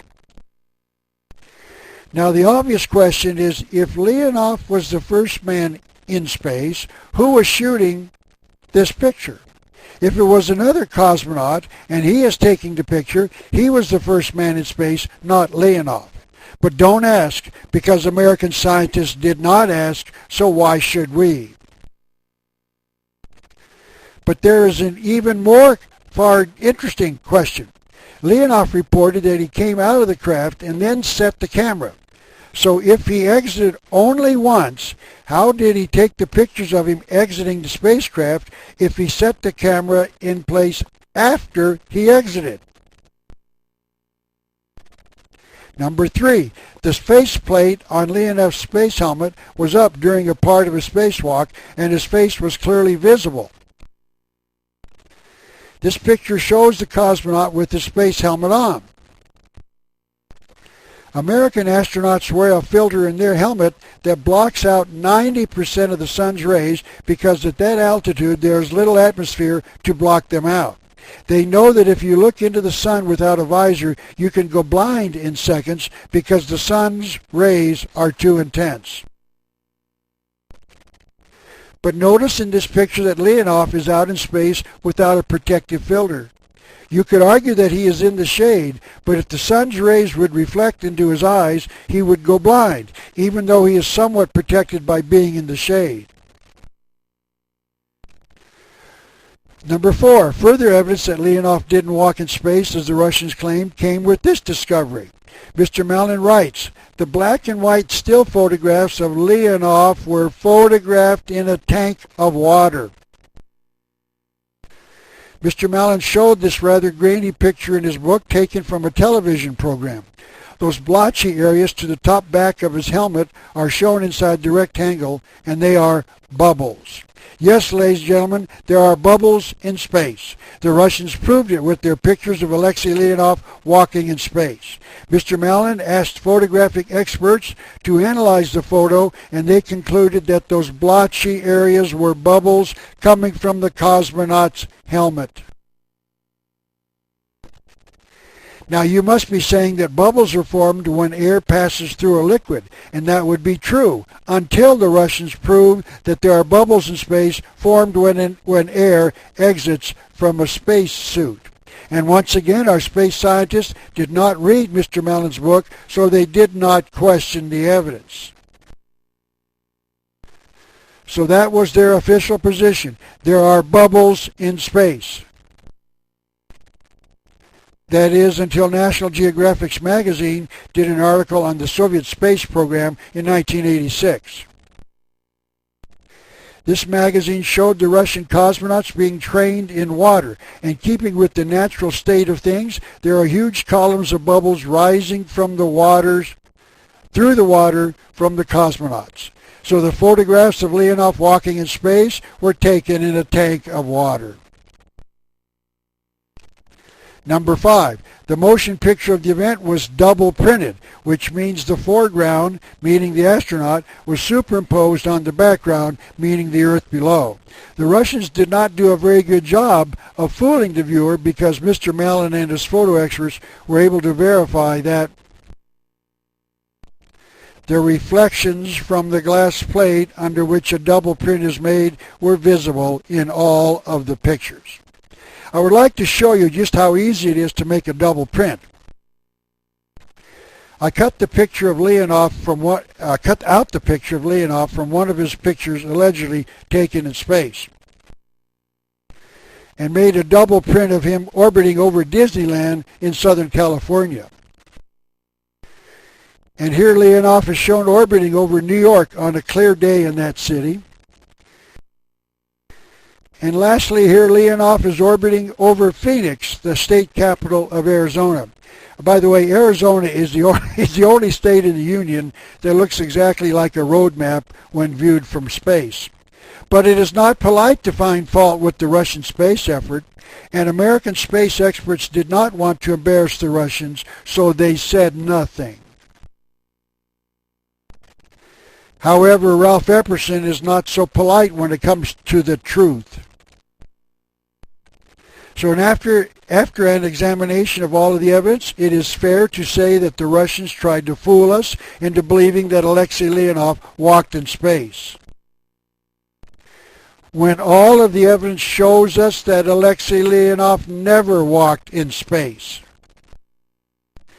It is just another example of Russian fraud passed off as Russian truth. But we must give credit where credit is due. Thank you, American media members, for exposing the enormous fraud of these three Russian space efforts. This is part of an article that appeared in the October 13, 1969 New York Times Magazine. The entire headline reads, U.S. and Soviet see key exploration role for space station. The article featured 4 drawings of future projections of space stations. This is the drawing I would like to bring to your attention that appeared in the New York Times. According to the caption, it is a drawing of a crewman, or crewmen rather, in another mothership transferring to help another ship in orbit. It has been described by the newspaper as, quote, one concept of a future Soviet space station. So the reader of the newspaper was supposed to believe that the Soviets had drawn this to illustrate one of their plans for a space station. The trick worked until a 17-year-old identified the drawing as being one that the Sperry Gyroscope Company had used in one of their ads in the Scientific American magazine for February 1962, 7 years before the Soviets decided it was, in truth, a concept of a Soviet space station. But the clever New York Times writers must have felt that if they turned the drawing sideways, no one would notice, so that is what they did. Here are the 2 drawings side by side, properly turned so that you can see that the concept of a Soviet space station is nothing more than a New York Times trick that failed. Nice try, New York Times, but your deception has been discovered. We have been told that the Russians were developing a space shuttle like the ones already developed by the United States. This is a drawing that appeared in my local newspaper in October 1988, showing the 2 space shuttles side by side. And the reason they are so much alike is because NASA, America's space program, sold Russia the plans for the space shuttle for $500. That has to rank as the biggest bargain in recorded history. We American taxpayers spend billions of dollars on the development of our space shuttle, and NASA sells the plans to the Russians for $500. But even with our generous gift of the plans for the space shuttle, Russia was unable to make it work. This is an article that appeared in the Arizona Daily Star on October the 27th, 2002, and it explained the Russians developed their space shuttle from the plans sold to them by NASA and launched it for the first and only time on November the 15th, 1988. The Russians abandoned the project in 1993, only 5 years later, and they sold the space shuttle to an Australian who took it to Sydney as a tourist attraction. Now here's another example. Even the standard spacesuit for Soviet cosmonauts was sold by NASA for $180,000, even though the space agency spent $20 million on it for research and development. Don't ask NASA to sell your used car. You'll never get what it is worth. Our scientists at NASA are really looking out for our interests, aren't they? And there is a reason for that. The American government sold space technology to Russia so that they can convince the American people that the Russian space program was ahead of ours. And the reason for that is so that they can justify the spending of billions of dollars on our space program in an attempt to catch and then pass the Russians in space. And the Russians wouldn't have a space program at all if we didn't send them the technology to have one themselves. They would be flying kites into the air with the cosmonaut hanging on for dear life. Yes, we are being conned. We are being taught that since they have the technology to construct such an advanced space program, they must have a missile force, especially when they say that they have one. Russia uses whatever space successes they have had to convince us that they have a missile force. The skeptic to my position that Russia has deceived the world about their missile force can certainly point to the event that occurred in 1962 called the Cuban Missile Crisis, when it is claimed that Russia put missiles and nuclear weapons on the island. But I want you to know that I've studied this event, and I can unalterably say that Russia placed no missiles nor warheads in Cuba. Let me repeat that. Russia placed no missiles nor warheads in Cuba. One of the reasons I know that is because the president at the time of the crisis, John Kennedy, shown on the left, saw no missiles in Cuba. Bobby Kennedy, the president's brother, and his attorney general, shown on the right in that picture, wrote a book about the whole affair entitled 13 Days, meaning the 13 days of the Cuban Missile Crisis. He wrote that he and the president and 18 others, all members of the president's cabinet or military officers, were invited to a meeting to see the photograph of the evidence that the CIA had provided that the Russians were putting missiles into Cuba. That meeting was held on October the 16th, 1962. Bobby tells us what his response was to those photographs taken from a U-2 high-altitude jet airplane. He wrote, "I examined the pictures very carefully. I, for one, had to take their word for it. But this is the key observation. I was relieved to hear later that this was the same reaction of virtually everyone at the meeting, including President Kennedy." Notice that neither Bobby Kennedy nor the president saw any missiles, nor did nearly everyone else at the meeting. This is one of those photographs shown to these officials as printed in Bobby Kennedy's book. This is the ballistic missile site at San Cristobal, Cuba, and what you see is a bunch of trees and some fields and various pieces of equipment and buildings. The CIA had put little white labels on certain of the objects in the photograph, like the missile erectors at about 11 o'clock, the tracked prime movers at around 2 o'clock, the oxidizer tank trailers at 4 o'clock, fuel tank trailers at around 7 o'clock, and missile shelter tents at 10 o'clock.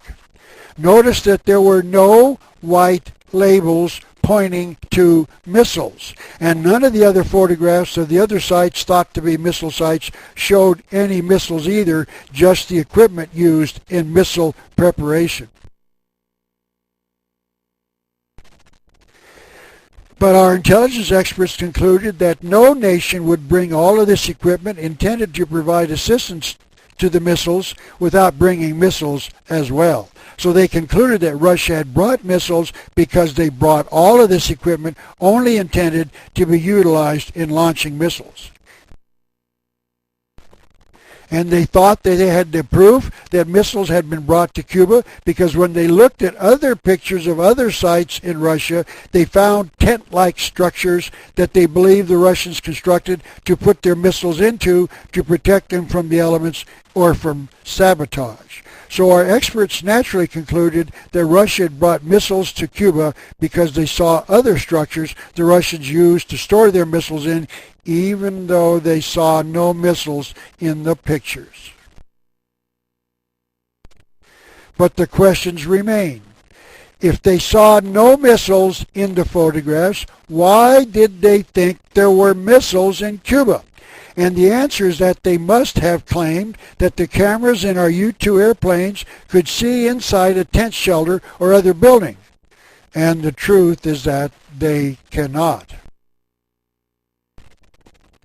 But even though the president did not see any missiles in Cuba, 6 days later, on October the 22nd, 1962, he was on national television advising the nation that he saw missiles in Cuba. The question that must be asked is, why did the president say there were missiles in Cuba only 6 days after he said there were no missiles in Cuba? And the answer to that question is frightening, and here it is. The reason he said he saw missiles in Cuba is because he was told to say there were missiles in Cuba. And the reason he said that was because he knew he was not in charge of the nation's response to the entire crisis. He was told what to do during the whole affair. I would like to discuss the evidence that this statement is true by first of all mentioning a book written by Ellie Abel, a special correspondent for NBC News during the crisis. As you can see, it is entitled The Missile Crisis, and it was published in 1966. And in it he wrote, President Kennedy distinctly remembered having given instructions long before the Cuban Missile Crisis that the Jupiter missiles must be removed from Turkey. We have been taught that when the president wants something done, it gets done. But notice here that when he ordered the missiles to be removed, no missiles were removed. Then Mr. Abel provided another example to show that the president was not in charge. He told us that after Kennedy was told that a U-2 high-altitude jet airplane had taken the pictures of the alleged missile sites in Cuba, the president, who had issued careful instructions against provocative flights of this sort, was moved to ironic laughter. President Kennedy wanted the U-2 flights to stop. He issued orders that these flights were to stop, and the flights did not stop. Two more articles come from an article from the May 9, 1988 issue of Newsweek, featuring a lengthy article about Bobby Kennedy, here shown on the cover of the magazine. These examples come from their discussion of the Bay of Pigs invasion of Cuba in April of 1961. The article reported that we found out later, despite the president's orders that no American forces were to be used, the first two people who landed in the Bay of Pigs were Americans. The CIA sent them in. So it looked like President Kennedy was not in charge as President of the United States. If he was not in charge, who was? And I believe the answer to that question is found in Bobby Kennedy's book entitled 13 Days. Bobby named the 18 other people around the president who assisted him during the entire crisis. 14 of the 18 were members of the secret society called the Council on Foreign Relations. I would like to spend just a few minutes on explaining who this organization is and what they stand for. Dan Smoot was an agent for the FBI and worked as an assistant to J. Edgar Hoover, its head. He wrote a book entitled The Invisible Government in 1962 and introduced the American people to this previously unknown secret society founded in around 1920. Mr. Smoot told us what the purpose of the organization was. The Council on Foreign Relations, abbreviated to the initials the CFR, constituted the invisible government which sets the major policies of the federal government. Notice that their name indicates that they are directly concerned with foreign relations. An invasion of Cuba and the placing of missiles into that land would be considered as a foreign relation. If Bobby Kennedy and Dan Smoot are right, It was the Council on Foreign Relations that was in charge of the American plans for both of these events. President Kennedy tried to remove missiles from Turkey. Someone else wanted them to stay, and they stayed. President Kennedy ordered the U-2 overflights to stop. Someone else wanted them to continue, and they continued. President Kennedy did not see any missiles in Cuba. Someone else wanted him to see missiles in Cuba, so President Kennedy saw missiles in Cuba. President Kennedy issued orders that no Americans should be involved in the landing at the Bay of Pigs. Someone else wanted Americans involved in the landing of the Bay of Pigs, so Americans landed at the Bay of Pigs. It sounds to me like this is not a government of, by, and for the people. It is a government of, by, and for the Council on Foreign Relations. There is one more example of how the Council ran the Cuban Missile Crisis. The American people were told that the Cuban Missile Crisis ended when Russia withdrew all of their missiles from Cuba. There is not one shred of evidence that the Russians withdrew anything from Cuba. Let me prove that. I have a total of 7 photographs, all different, of Russian ships supposedly carrying the missiles out of Cuba. These photographs were taken by various sources, including news magazines. I would like to show you 3 of these 7 to show you that the ships did not contain missiles. This is the first one, and it shows a Russian ship with unknown objects covered by tarpaulins, but it is impossible to know what is underneath the tarp. This photograph appeared in U.S. News and World Report for March the 29th, 1982. It shows a rather long object covered by another tarp, but it is impossible to know what is underneath. The caption says, Soviet ship removes nuclear missiles from Cuba in 1962. Now, how did U.S. News and World Report know what was under a tarp?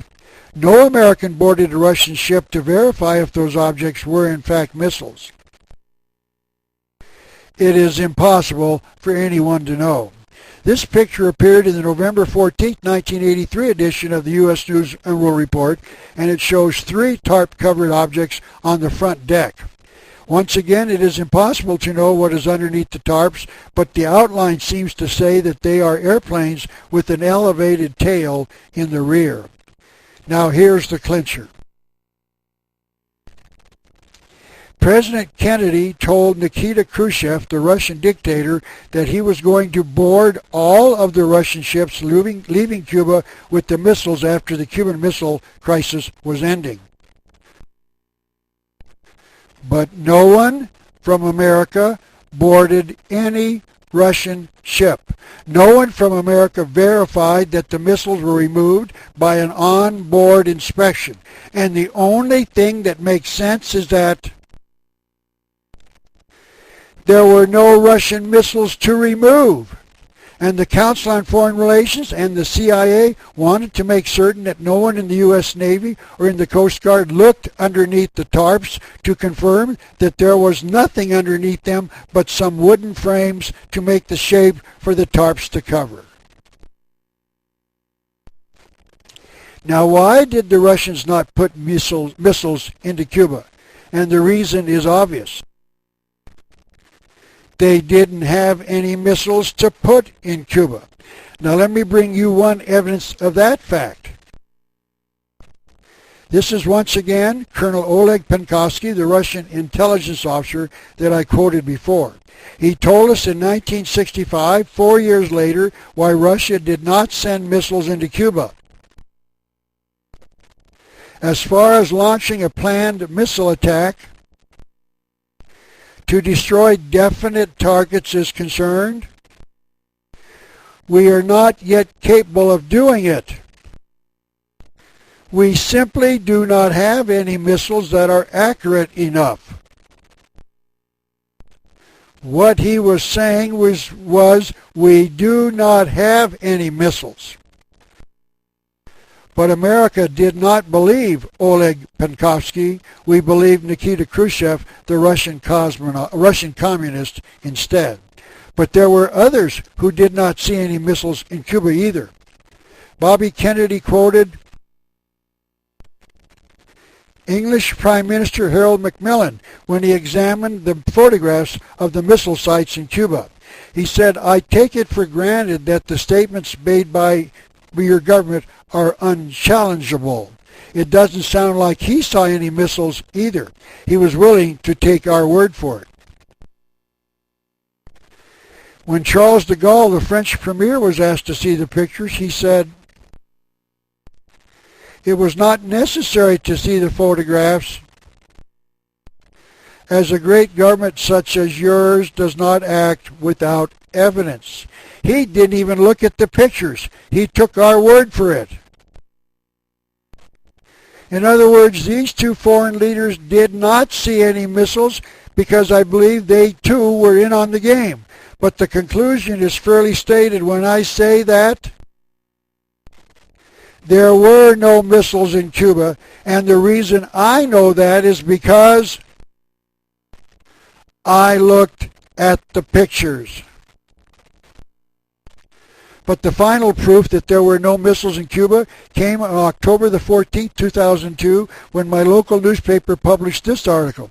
It shows former CIA analyst Dino Brugioni, I don't know how to pronounce it, Brugioni, in one of the buildings in Cuba in which, quote, Soviet missiles were stockpiled, end quote. The article says that Mr. Brugioni was the CIA analyst who analyzed the pictures taken by the U-2 airplane. And then it went on to explain, one image, meaning one of the photographs, showed large tent-like constructions that CIA analyst said appeared to be sheltering medium-range missiles. Notice that Mr. Brugioni did not see missiles. He saw tent-like objects that appeared to house missiles, and the picture showed him inside a Quonset hut that they claimed housed missiles. Once again, let me ask the question. How can a camera inside a high-altitude airplane take a picture inside a building? The article continued. Other photographs taken by the U-2 plane showed an apparent missile launch site at this military installation. And now we know why President Kennedy and his brother Bobby saw no missiles in any of the pictures. What this article is saying is that the American government did not, and I repeat, did not have any proof that the Russians had moved missiles into Cuba. And the final piece of the Cuban Missile Crisis is this one. The Soviet ambassador to the United Nations, Anatoly Dobrinin, was quoted as saying that his government certainly did not propose to place in the hands of any third party the power to involve the Soviet Union in a nuclear war. There is the answer. The Soviet Union did not put missiles in Cuba because they did not trust the Cuban people, and this will play an extremely important role in a few minutes. They were afraid that Fidel Castro or some rebel Cubans would launch missiles against the United States, and then the Americans would launch their nuclear missiles on Russia. And Russia would be in a war with America that they did not start. If you want more information about the fraudulent Cuban Missile Crisis, may I suggest that you consider watching my video entitled Russia Has Wooden Missiles. It will be available through my catalog, which is available through a street address at the end of this speech.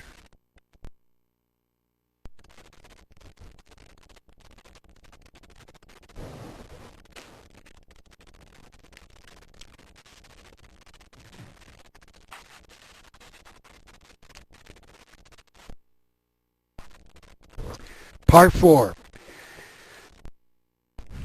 Now, if there were no missiles in Cuba and our government knew that, why did the entire thing happen? And I would like to personalize it because it happened to me. In 1962, I was working in Los Angeles, California. I remember listening to a radio broadcast about John Kennedy's orders that Russian ships coming to Cuba were to be boarded to determine if they contained nuclear missiles and weapons. I became so frightened, I was actually shaking. I was listening to a scenario unfold that could have caused World War III, because if the Russian ships were boarded in the open sea, that would be an act of war. And I feared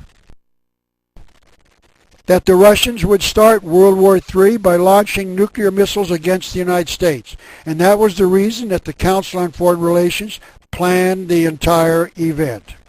The lessons we were Americans were to believe was clear.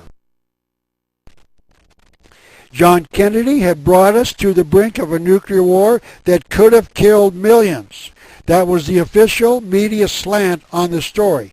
But that doesn't answer the question as to why the Council on Foreign Relations planned it. And here is the reason. The conspiracy running the United States wanted to remove President Kennedy from office. So they created the Cuban Missile Crisis to convince certain individuals inside the Dallas Police Department, the CIA, the FBI, and the Secret Service to assist them in their assassination plot. How else would you be able to get Americans to assist in the assassination of their own president without some sort of crisis that demanded the removal of the president? What else makes sense? Because members of all of these groups, including the other two, the Mafia and the Masons, were directly involved in the assassination of our president. Now, I am aware that this conclusion is controversial, but if you do not agree with me, you are still stuck with this question. How do you get members of these 6 organizations to assist in an assassination of a president without the Cuban Missile Crisis? I think my explanation is the only one that makes sense. Now, if you want to see how the president was murdered by a conspiracy and how the Warren Commission that investigated the assassination framed an innocent man, you might want to watch my 2-hour video entitled The Kennedy Assassination. And if you want to see why the conspiracy murdered President Kennedy, this 3-hour video entitled Vietnam, America's Betrayal and Treason would be of interest. President Kennedy was murdered because he didn't want to go to war in Vietnam. This video also discusses how the conspiracy planned the Vietnamese War in at least 1943, 21 years before it started in 1964. And it proves that the reason the war was fought was over drugs and not to keep South Vietnam out of the hands of the communists. And to my knowledge, no one else in this nation is telling you this was the real purpose of the war. Now let me return to the Cuban Missile Crisis. There is an interesting story that I would like to tell you now because it is extremely pertinent to the whole Cuban Missile Crisis. As I said, I produced a video in 1987 that I called Russia Has Wooden Missiles, and it was about an hour and 45 minutes long, and it showed much of the evidence I had found up to that time. I showed it on the local access television station for several years, trying to let the people in Tucson know about the myth of Russian military superiority. During that taping, I discussed the facts that the Cuban Missile Crisis was an enormous hoax, that there were no missiles in Cuba. I asked my personal medical doctor to watch it because he was, as I remember, the head of the Arizona chapter of a national organization called Physicians for Social Responsibility. This was a nationwide group of doctors who were concerned that America should prepare itself for a nuclear war with Russia. My doctor watched the tape and sent a copy of it to their national headquarters in Washington, D.C. with a stick-em note attached which read, "Have we been fooled?" Apparently my doctor believed me. This was in November of 1988. Just about 2 months later, on January the 29th, 1989, this article appeared in my local newspaper. It reported that a 2-day conference was called in Moscow, Russia, to affirm the official establishment story that Soviet warheads were in Cuba in 1962. It said that many of the principal players in the drama met to declare that the Soviets had indeed put missiles and warheads in Cuba. I was stunned because I did not understand. Why would these people gather together to proclaim that an event, a lie, was true 27 years after the crisis? And the only reason I could think of was that I was in America loudly proclaiming that there were no missiles and no warheads in Cuba. I was being interviewed on talk programs all over America and selling copies of my video. All I know is that my video made it to Washington, D.C. and into the hands of a national organization that believed that the Russians had thousands of nuclear-tipped missiles. Let's just theorize that the man in charge in Washington, D.C. had some connections to the Council on Foreign Relations, and he sensed that I was having some effect on the thinking of the American people. He would have wanted to counter my arguments so that I would lose my effectiveness. And I believe the establishment had to stop me, and the only way they thought they could do that short of murdering me was to discredit my research. So they convened this meeting in Moscow with some of the principals to issue this joint statement that in essence I was wrong to proclaim that there were no missiles and warheads in Cuba. If I am right, it is comforting to me to know that little Ralph Epperson got these American participants a free trip to Russia in January of 1989 when it's very cold in that nation. But my research has paid off in another way as well. In 1989, a movie was made called Russia House, starring Sean Connery and Michelle Pfeiffer. The premise of the movie was that a Russian scientist was trying to defect and bring out the evidence that Russia had no nuclear weapons, just exactly as I had been saying for at least 6 years. The only unfortunate circumstance is that I got no credit for the idea, and I didn't get to meet Michelle Pfeiffer either. But it was comforting to know that someone else saw the enormous potential for this story and that they made a movie out of it the year after my video was delivered to a national organization in Washington, D.C.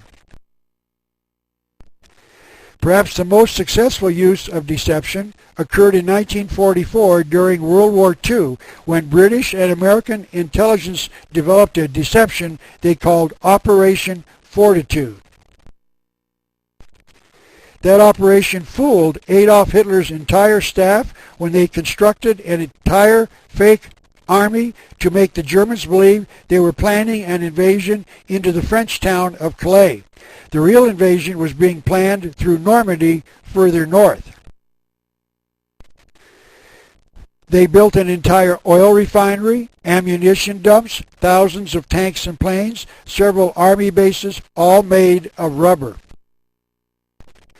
This plan was discussed in a book published in 1974 entitled The Ultra Secret by F.W. Winterbotham.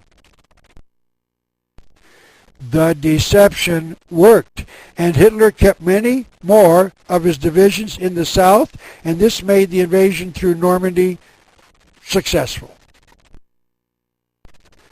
Parade magazine of June the 6th, 1982 showed a photograph of one of the fake rubber tanks alongside a real tank. Omar Bradley, an American general during World War II, said,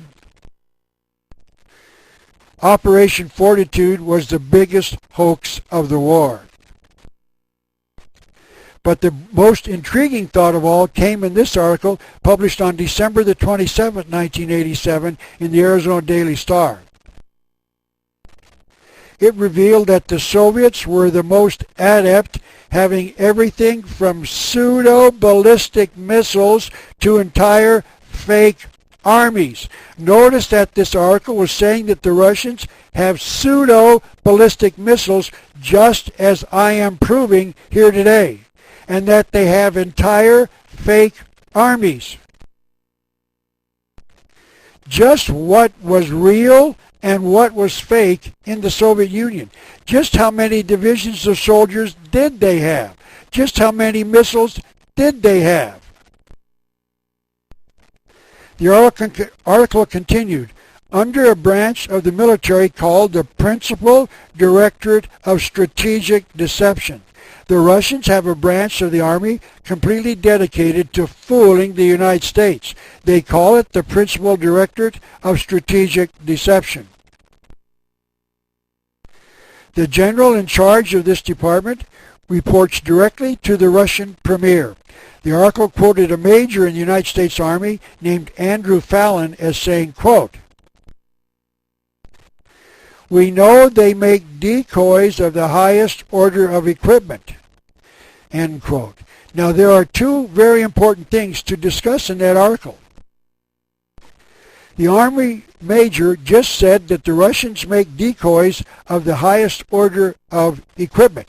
I would presume that that means that they make decoys of missiles, which would seem to be the highest order of equipment. That means our government knew that the Russian government made fake missiles. And the second thing that is important about this article is the timing.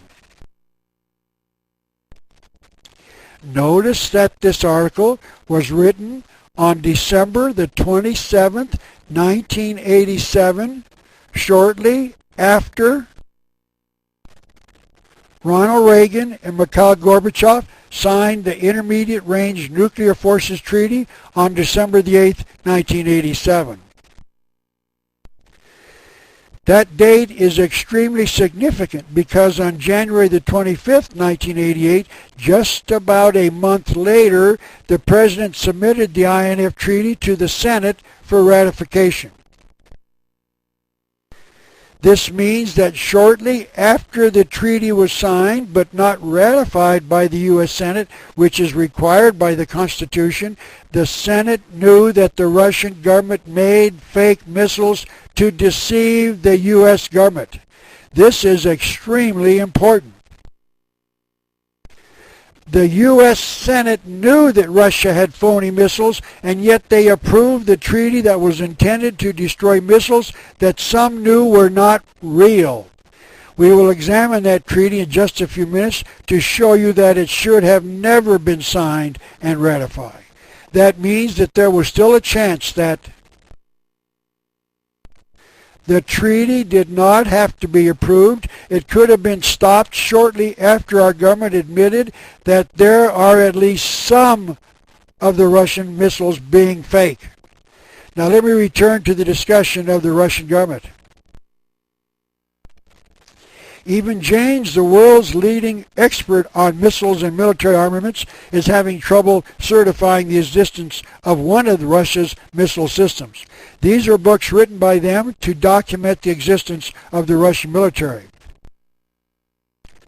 This is a poor quality copy of an article taken from inside the October 5th, 1985 edition of their magazine entitled Jane's Defense Weekly, and the article discusses Russia's submarine equipped with surface-to-air missiles. The headline reads, Tango. That's the name of this class of submarines, with the SAM meaning a surface-to-air missile, dummy or real. And the article was accompanied by these three pictures of a Russian Tango class submarine. The third picture showed some surface-to-air missiles on the deck of the submarine. But the writer of the article questioned Russia's claim that these missiles were real. Quote, as the SAM installation has not been seen in any other angle than that shown, it is possible it is fixed because it is a dummy installation. Janes, the world's leading expert on armaments, could not determine whether Russia's surface-to-air missiles were real or fake, and they concluded that it was probably a fake series of missiles. Then the article ended with this confirming revelation. The Soviets are known to have a penchant for dummy installations,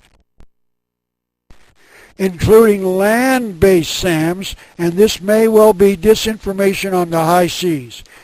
Nations look to Janes for information on Soviet armaments, and here the experts admit that Russia builds some dummy missiles. The world's authority says that at least some of Russia's missiles are phony.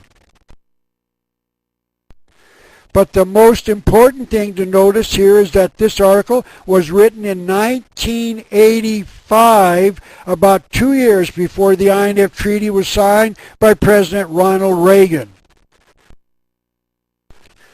So if President Reagan had read the article in Jane's magazine, he would have known the Soviets have a penchant for dummy installations. But the Senate could have known specifically that the Russian government actually had a department to deceive the American government by the use of these dummy installations, if only they read that article that appeared before the treaty. That department, once again, is called the Principal Directorate of Strategic Deception. And it is headed by a Russian general named Nikolai Ogorkov. This is a picture of the general that appeared in the March 1984 edition of Air Force magazine that I mentioned before. It is his job to conceal the truth about their missiles and nuclear weapons, exactly as he was taught by Sun Tzu in his book entitled The Art of War. Let me remind you that Sun Tzu wrote, "Practice deceit." So President Reagan could have known that whatever the Russian government said about their missile force, you could at the very least have suspected that it was all a lie.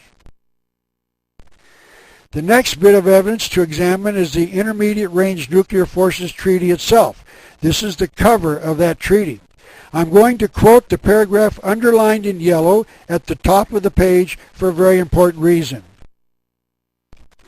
Now this is that paragraph, and I want you to notice that it says that this is a treaty between the United States of America and the Union of Soviet Socialist Republics on the elimination of their intermediate range and shorter range missiles. I want to draw your attention to the key word in that paragraph, and that word is elimination. That means both nations are obligated to destroy, eliminate, get rid of certain missiles. I'm going to repeat this thought because it is a vital understanding of the terms of the treaty. That means both nations are obligated to destroy, eliminate, or get rid of missiles. The procedures governing the elimination of these missiles are detailed in page 172 of the booklet, and this is that paragraph. I'm going to type the words so that we can carefully analyze what they say. Here is how both nations are going to eliminate missiles. Here's what it says. Paragraph 8. A missile subject to the treaty shall be subject to inspection only by external visual observation. So the missile subject to the treaty shall be subject to inspection only by external visual observation. That means our verifiers cannot touch it, tap on it, cut it, look inside, hit it with a hammer, attach a magnet to see if the missile is even metal. Nothing to verify that the missile is real. Boy, that's the way to eliminate the nuclear threat. The United States knows for certain that the Russians have admitted that at least 20% of their missiles are phony, and President Reagan signs a treaty that permits them to destroy phony missiles as real. Boy, we can all sleep better at night knowing that the Russians have destroyed their phony missiles.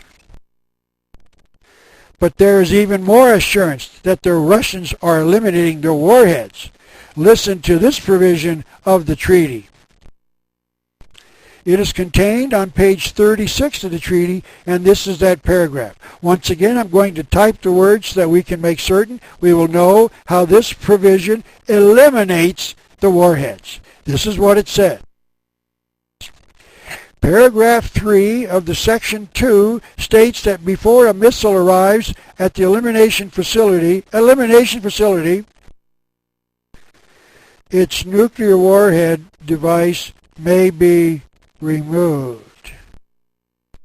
Since warheads are small, verifying compliance with such a prohibition would be extremely difficult.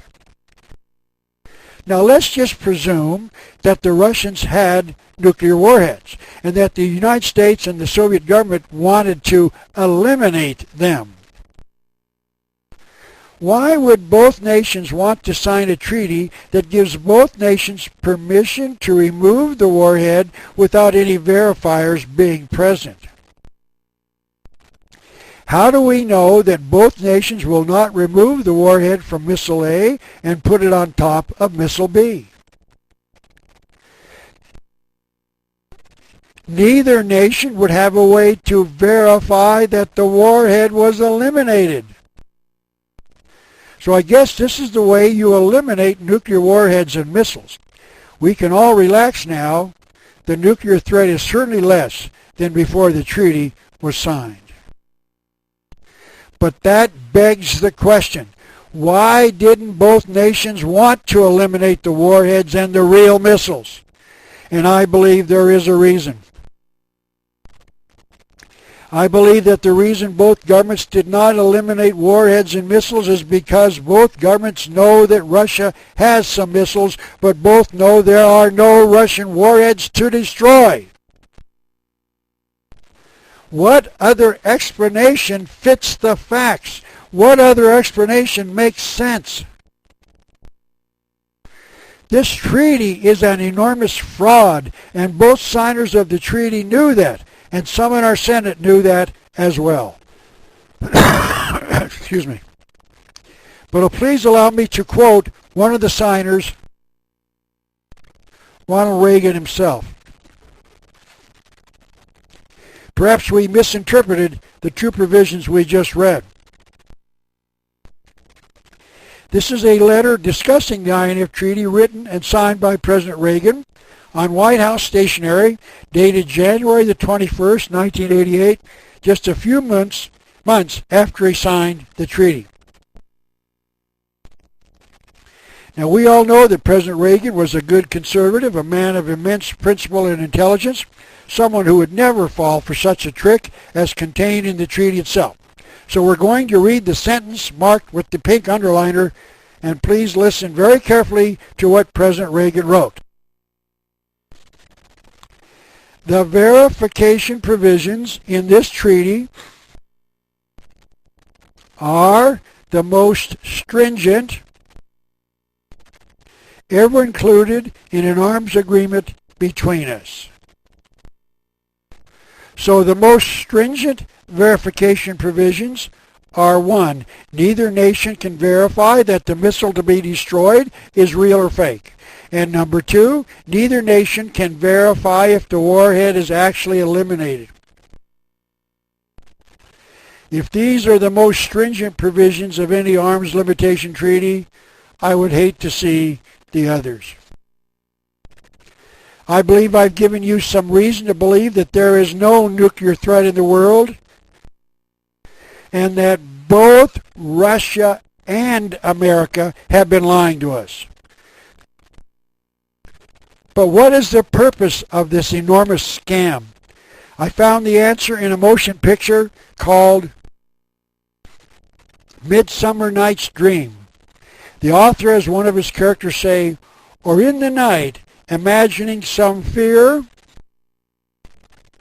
how easy is a bush supposed to be a bear?" And there's the answer. We have been imagining a bear, meaning the nuclear threat from the Russians and other nations can cause us harm. And that has us living in fear of it, meaning a nuclear war. And we have been conditioned that the only way to protect us from the bear is to give government billions of our dollars in hopes of keeping the bear out of our living room. And that's why this conspiracy has been creating the enemy and the resulting fear, and why we keep paying the enormous taxes to protect us from a non-existing enemy. Now let me discuss the final evidence that this is an attempt to frighten us into doing what the fear-mongers want. I want to go back to 1989, when I was an instructor of about 125 high school students at a week-long summer camp. I was given about 6 classes to teach, and one was entitled Americanism versus Communism. The 125 students were divided into 2 classes, the regular first-time students and those who had completed a test about their knowledge from previous camps, and they were called the seniors. I started by saying, I want to show you an interesting thing about this threat of a nuclear war. So I'm going to commission all of you as Russian military officers, and I want you to plan a nuclear attack on the United States. Let's make a list of all of the targets you would want to destroy with our nuclear warheads. And they listed many, but in view of the restricted time I have to cover this, I will only discuss 7 of those targets they listed. This is a part of the list they gave me. Number 1, we would certainly want to destroy America's nuclear weapons and their Air Force bases, and of course their naval bases, and their Army bases, and their government in Washington, D.C., and their population centers, and certainly their industrial might. And after we had prepared the list, I explained that not one of those targets was a suitable target of our nuclear warheads. Not one was a suitable target for our nuclear warheads. And then I discussed each of those targets one at a time. Now this is a map prepared by the U.S. News and World Report on April the 12th, 1982, from data supplied by the Federal Emergency Management Agency, abbreviated FEMA. It shows the high-risk areas in a heavy nuclear attack, presumably because they were our nuclear sites or military bases. You will notice that Tucson, Arizona appears to be in that larger red area near the bottom middle of the state of Arizona. And it can only be presumed that the reason the magazine showed my city in the red area was because of the 18 Titan II missile silos ringing the city back in 1982. This is a picture that appeared in my local newspaper in August of 1982, and it showed one of these Titan II rockets being removed from its silo so that it could be dismantled later. Apparently this was in accordance with some arms limitation treaty signed with Russia. So U.S. News was saying that Tucson would be a prime target of the Russians, who would need to destroy our nuclear forces in an all-out nuclear attack. So the question becomes, why would the Russians want to destroy an empty silo? I'll ask again, why would the Russians want to destroy an empty silo? President Reagan defined our nuclear deterrent as MAD, M-A-D, standing for Mutual Assured Destruction, which means if you launch your missiles against us, we will launch our missiles against you. So what would be gained by a nuclear war where both sides would be destroyed? It was believed that this threat would act as a deterrent. It was hoped that Russia would not want to launch an attack against us to destroy our nation because they would suffer an attack that would destroy their nation. So Tucson was not a target, because the Titan missiles would be gone in an all-out nuclear attack. They would have been launched already by the time the Russian missiles got there. That means our nuclear missiles would have been launched by the time the Russian missiles got there to destroy them. And it would seem to be a foolish waste of a nuclear missile on destroying an empty missile silo. Now, maybe Tucson was a target because of the large Air Force base located there. The Russians would certainly want to destroy America's Air Force. But why would you launch a missile to destroy an empty Air Force base? If there were any planes that could still fly on the ground when the Russian missile got there, there was an American commanding officer guilty of negligence. In other words, the command would be to get everything that can fly into the air. They must have emergency plans on getting as many airplanes off of the ground in an all-out nuclear attack. Surely the Russians would not waste a nuclear warhead on an empty Air Force base. So Tucson was not a military target at all. So U.S. News and World Report and FEMA were wrong. Tucson was not a suitable military target in an all-out nuclear war. The Russians would certainly want to destroy America's naval power, meaning the Russians would want to nuke all naval bases. And I say this, the American command would be to get everything that will float out to sea just as soon as possible. And secondly, most of the fleet is already out to sea anyway.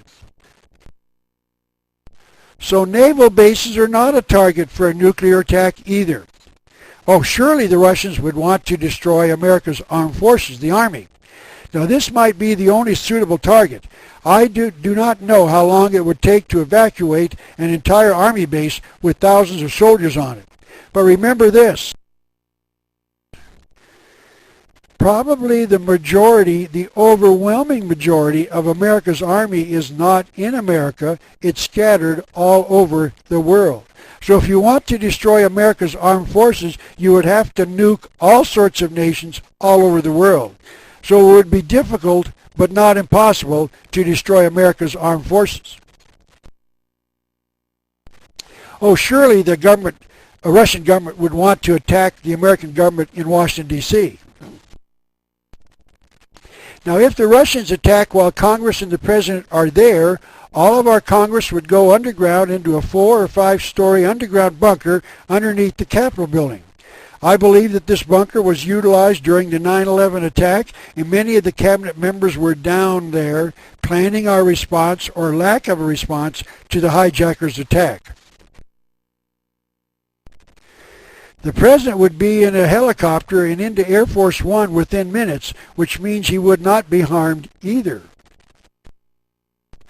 Now, if Congress was not in session when the Russians attacked, most of them live in the suburbs or they are in their home districts all over the United States, so they would not be harmed by a nuclear attack.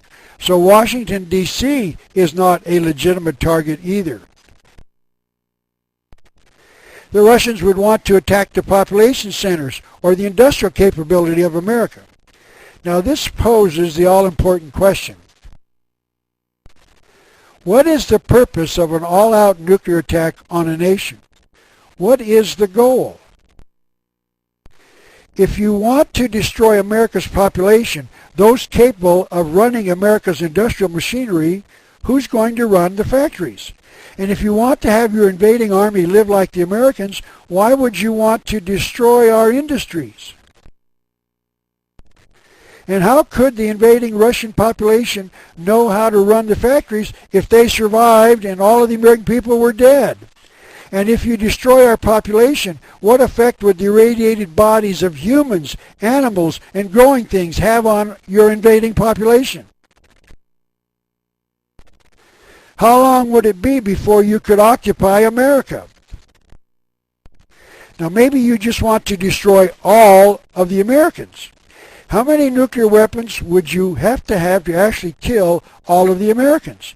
If you just hit the population centers, you have not killed all of the Americans. Many people live in small cities scattered all over the United States. And secondly, what effect would the radiation given off by all of these nuclear bombs have on the weather? There are no suitable targets in a nuclear war, but that is not true either. There is only one target of an all-out nuclear war, and that is the threat of the nuclear war. The threat of a nuclear war can be used to expand the size of government on the premise that the American government would beg government, please do anything but keep us out of a nuclear war. So the truth is that the only target for a nuclear war is the minds of the people of the world. And this threat has been used against us for over 60 years. And we continue to pay and pay and pay the enormous cost for a threat that doesn't exist. I would now like to bring together much of what I've already discussed and show you how it all fits together. And secondly, how America and Russia work together, because they are both controlled by the same massive conspiracy that I've been researching for over 40 years. I have mentioned the shooting down of the Korean Airlines plane 007 on September the 1st, 1983. I have mentioned Abraham Shitrin, the Jewish immigrant from Russia, who conducted an investigation into the Korean Airlines incident.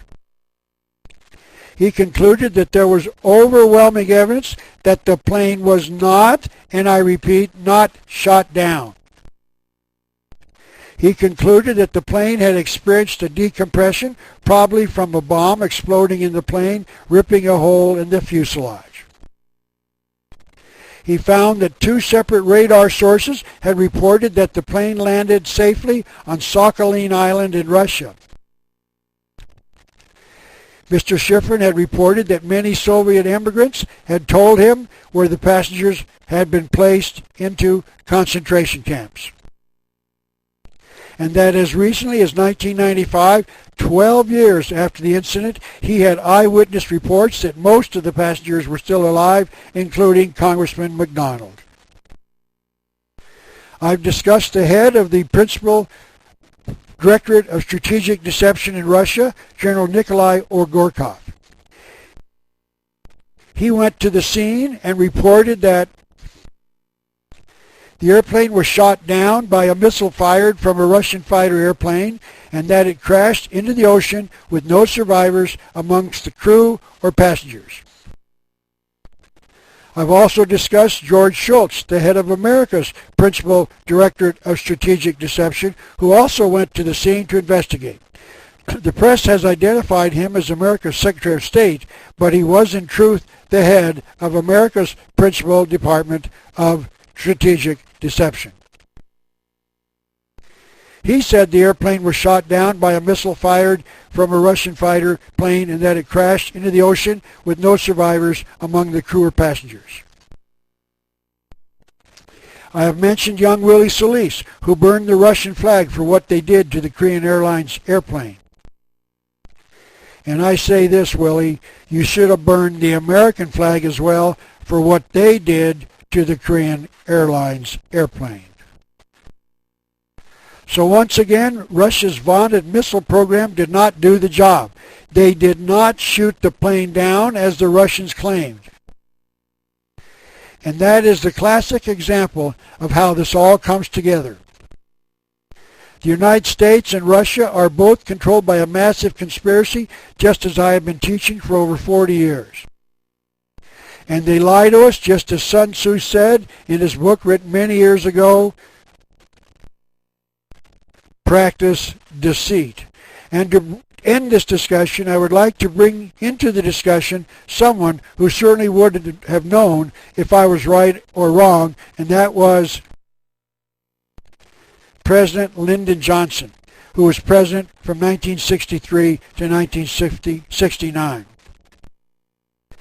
Jeffrey T. Rickelson, in his book entitled America's Secret Eyes in Space, quoted President Johnson as saying, "I wouldn't want to be quoted on this.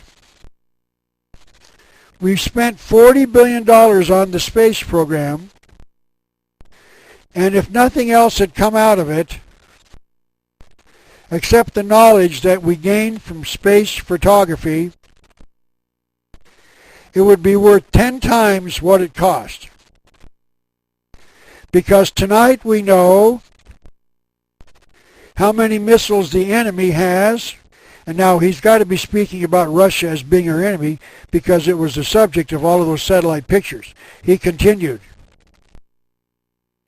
"It turned out that our guesses were way off. We were doing things we didn't need to do. We were building things we didn't need to build. We were harboring fears we didn't need to harbor." But I want to commend President Johnson. Once he learned the truth about all of the fraud, he made a nationally televised speech to the American people to tell us that we had wasted billions of dollars of money spent on building a nuclear deterrent to counter an enemy that didn't have a nuclear force, and that the waste would end starting with that moment. And in fact, I have a clip of him taken from this televised speech to the American people, and here it is.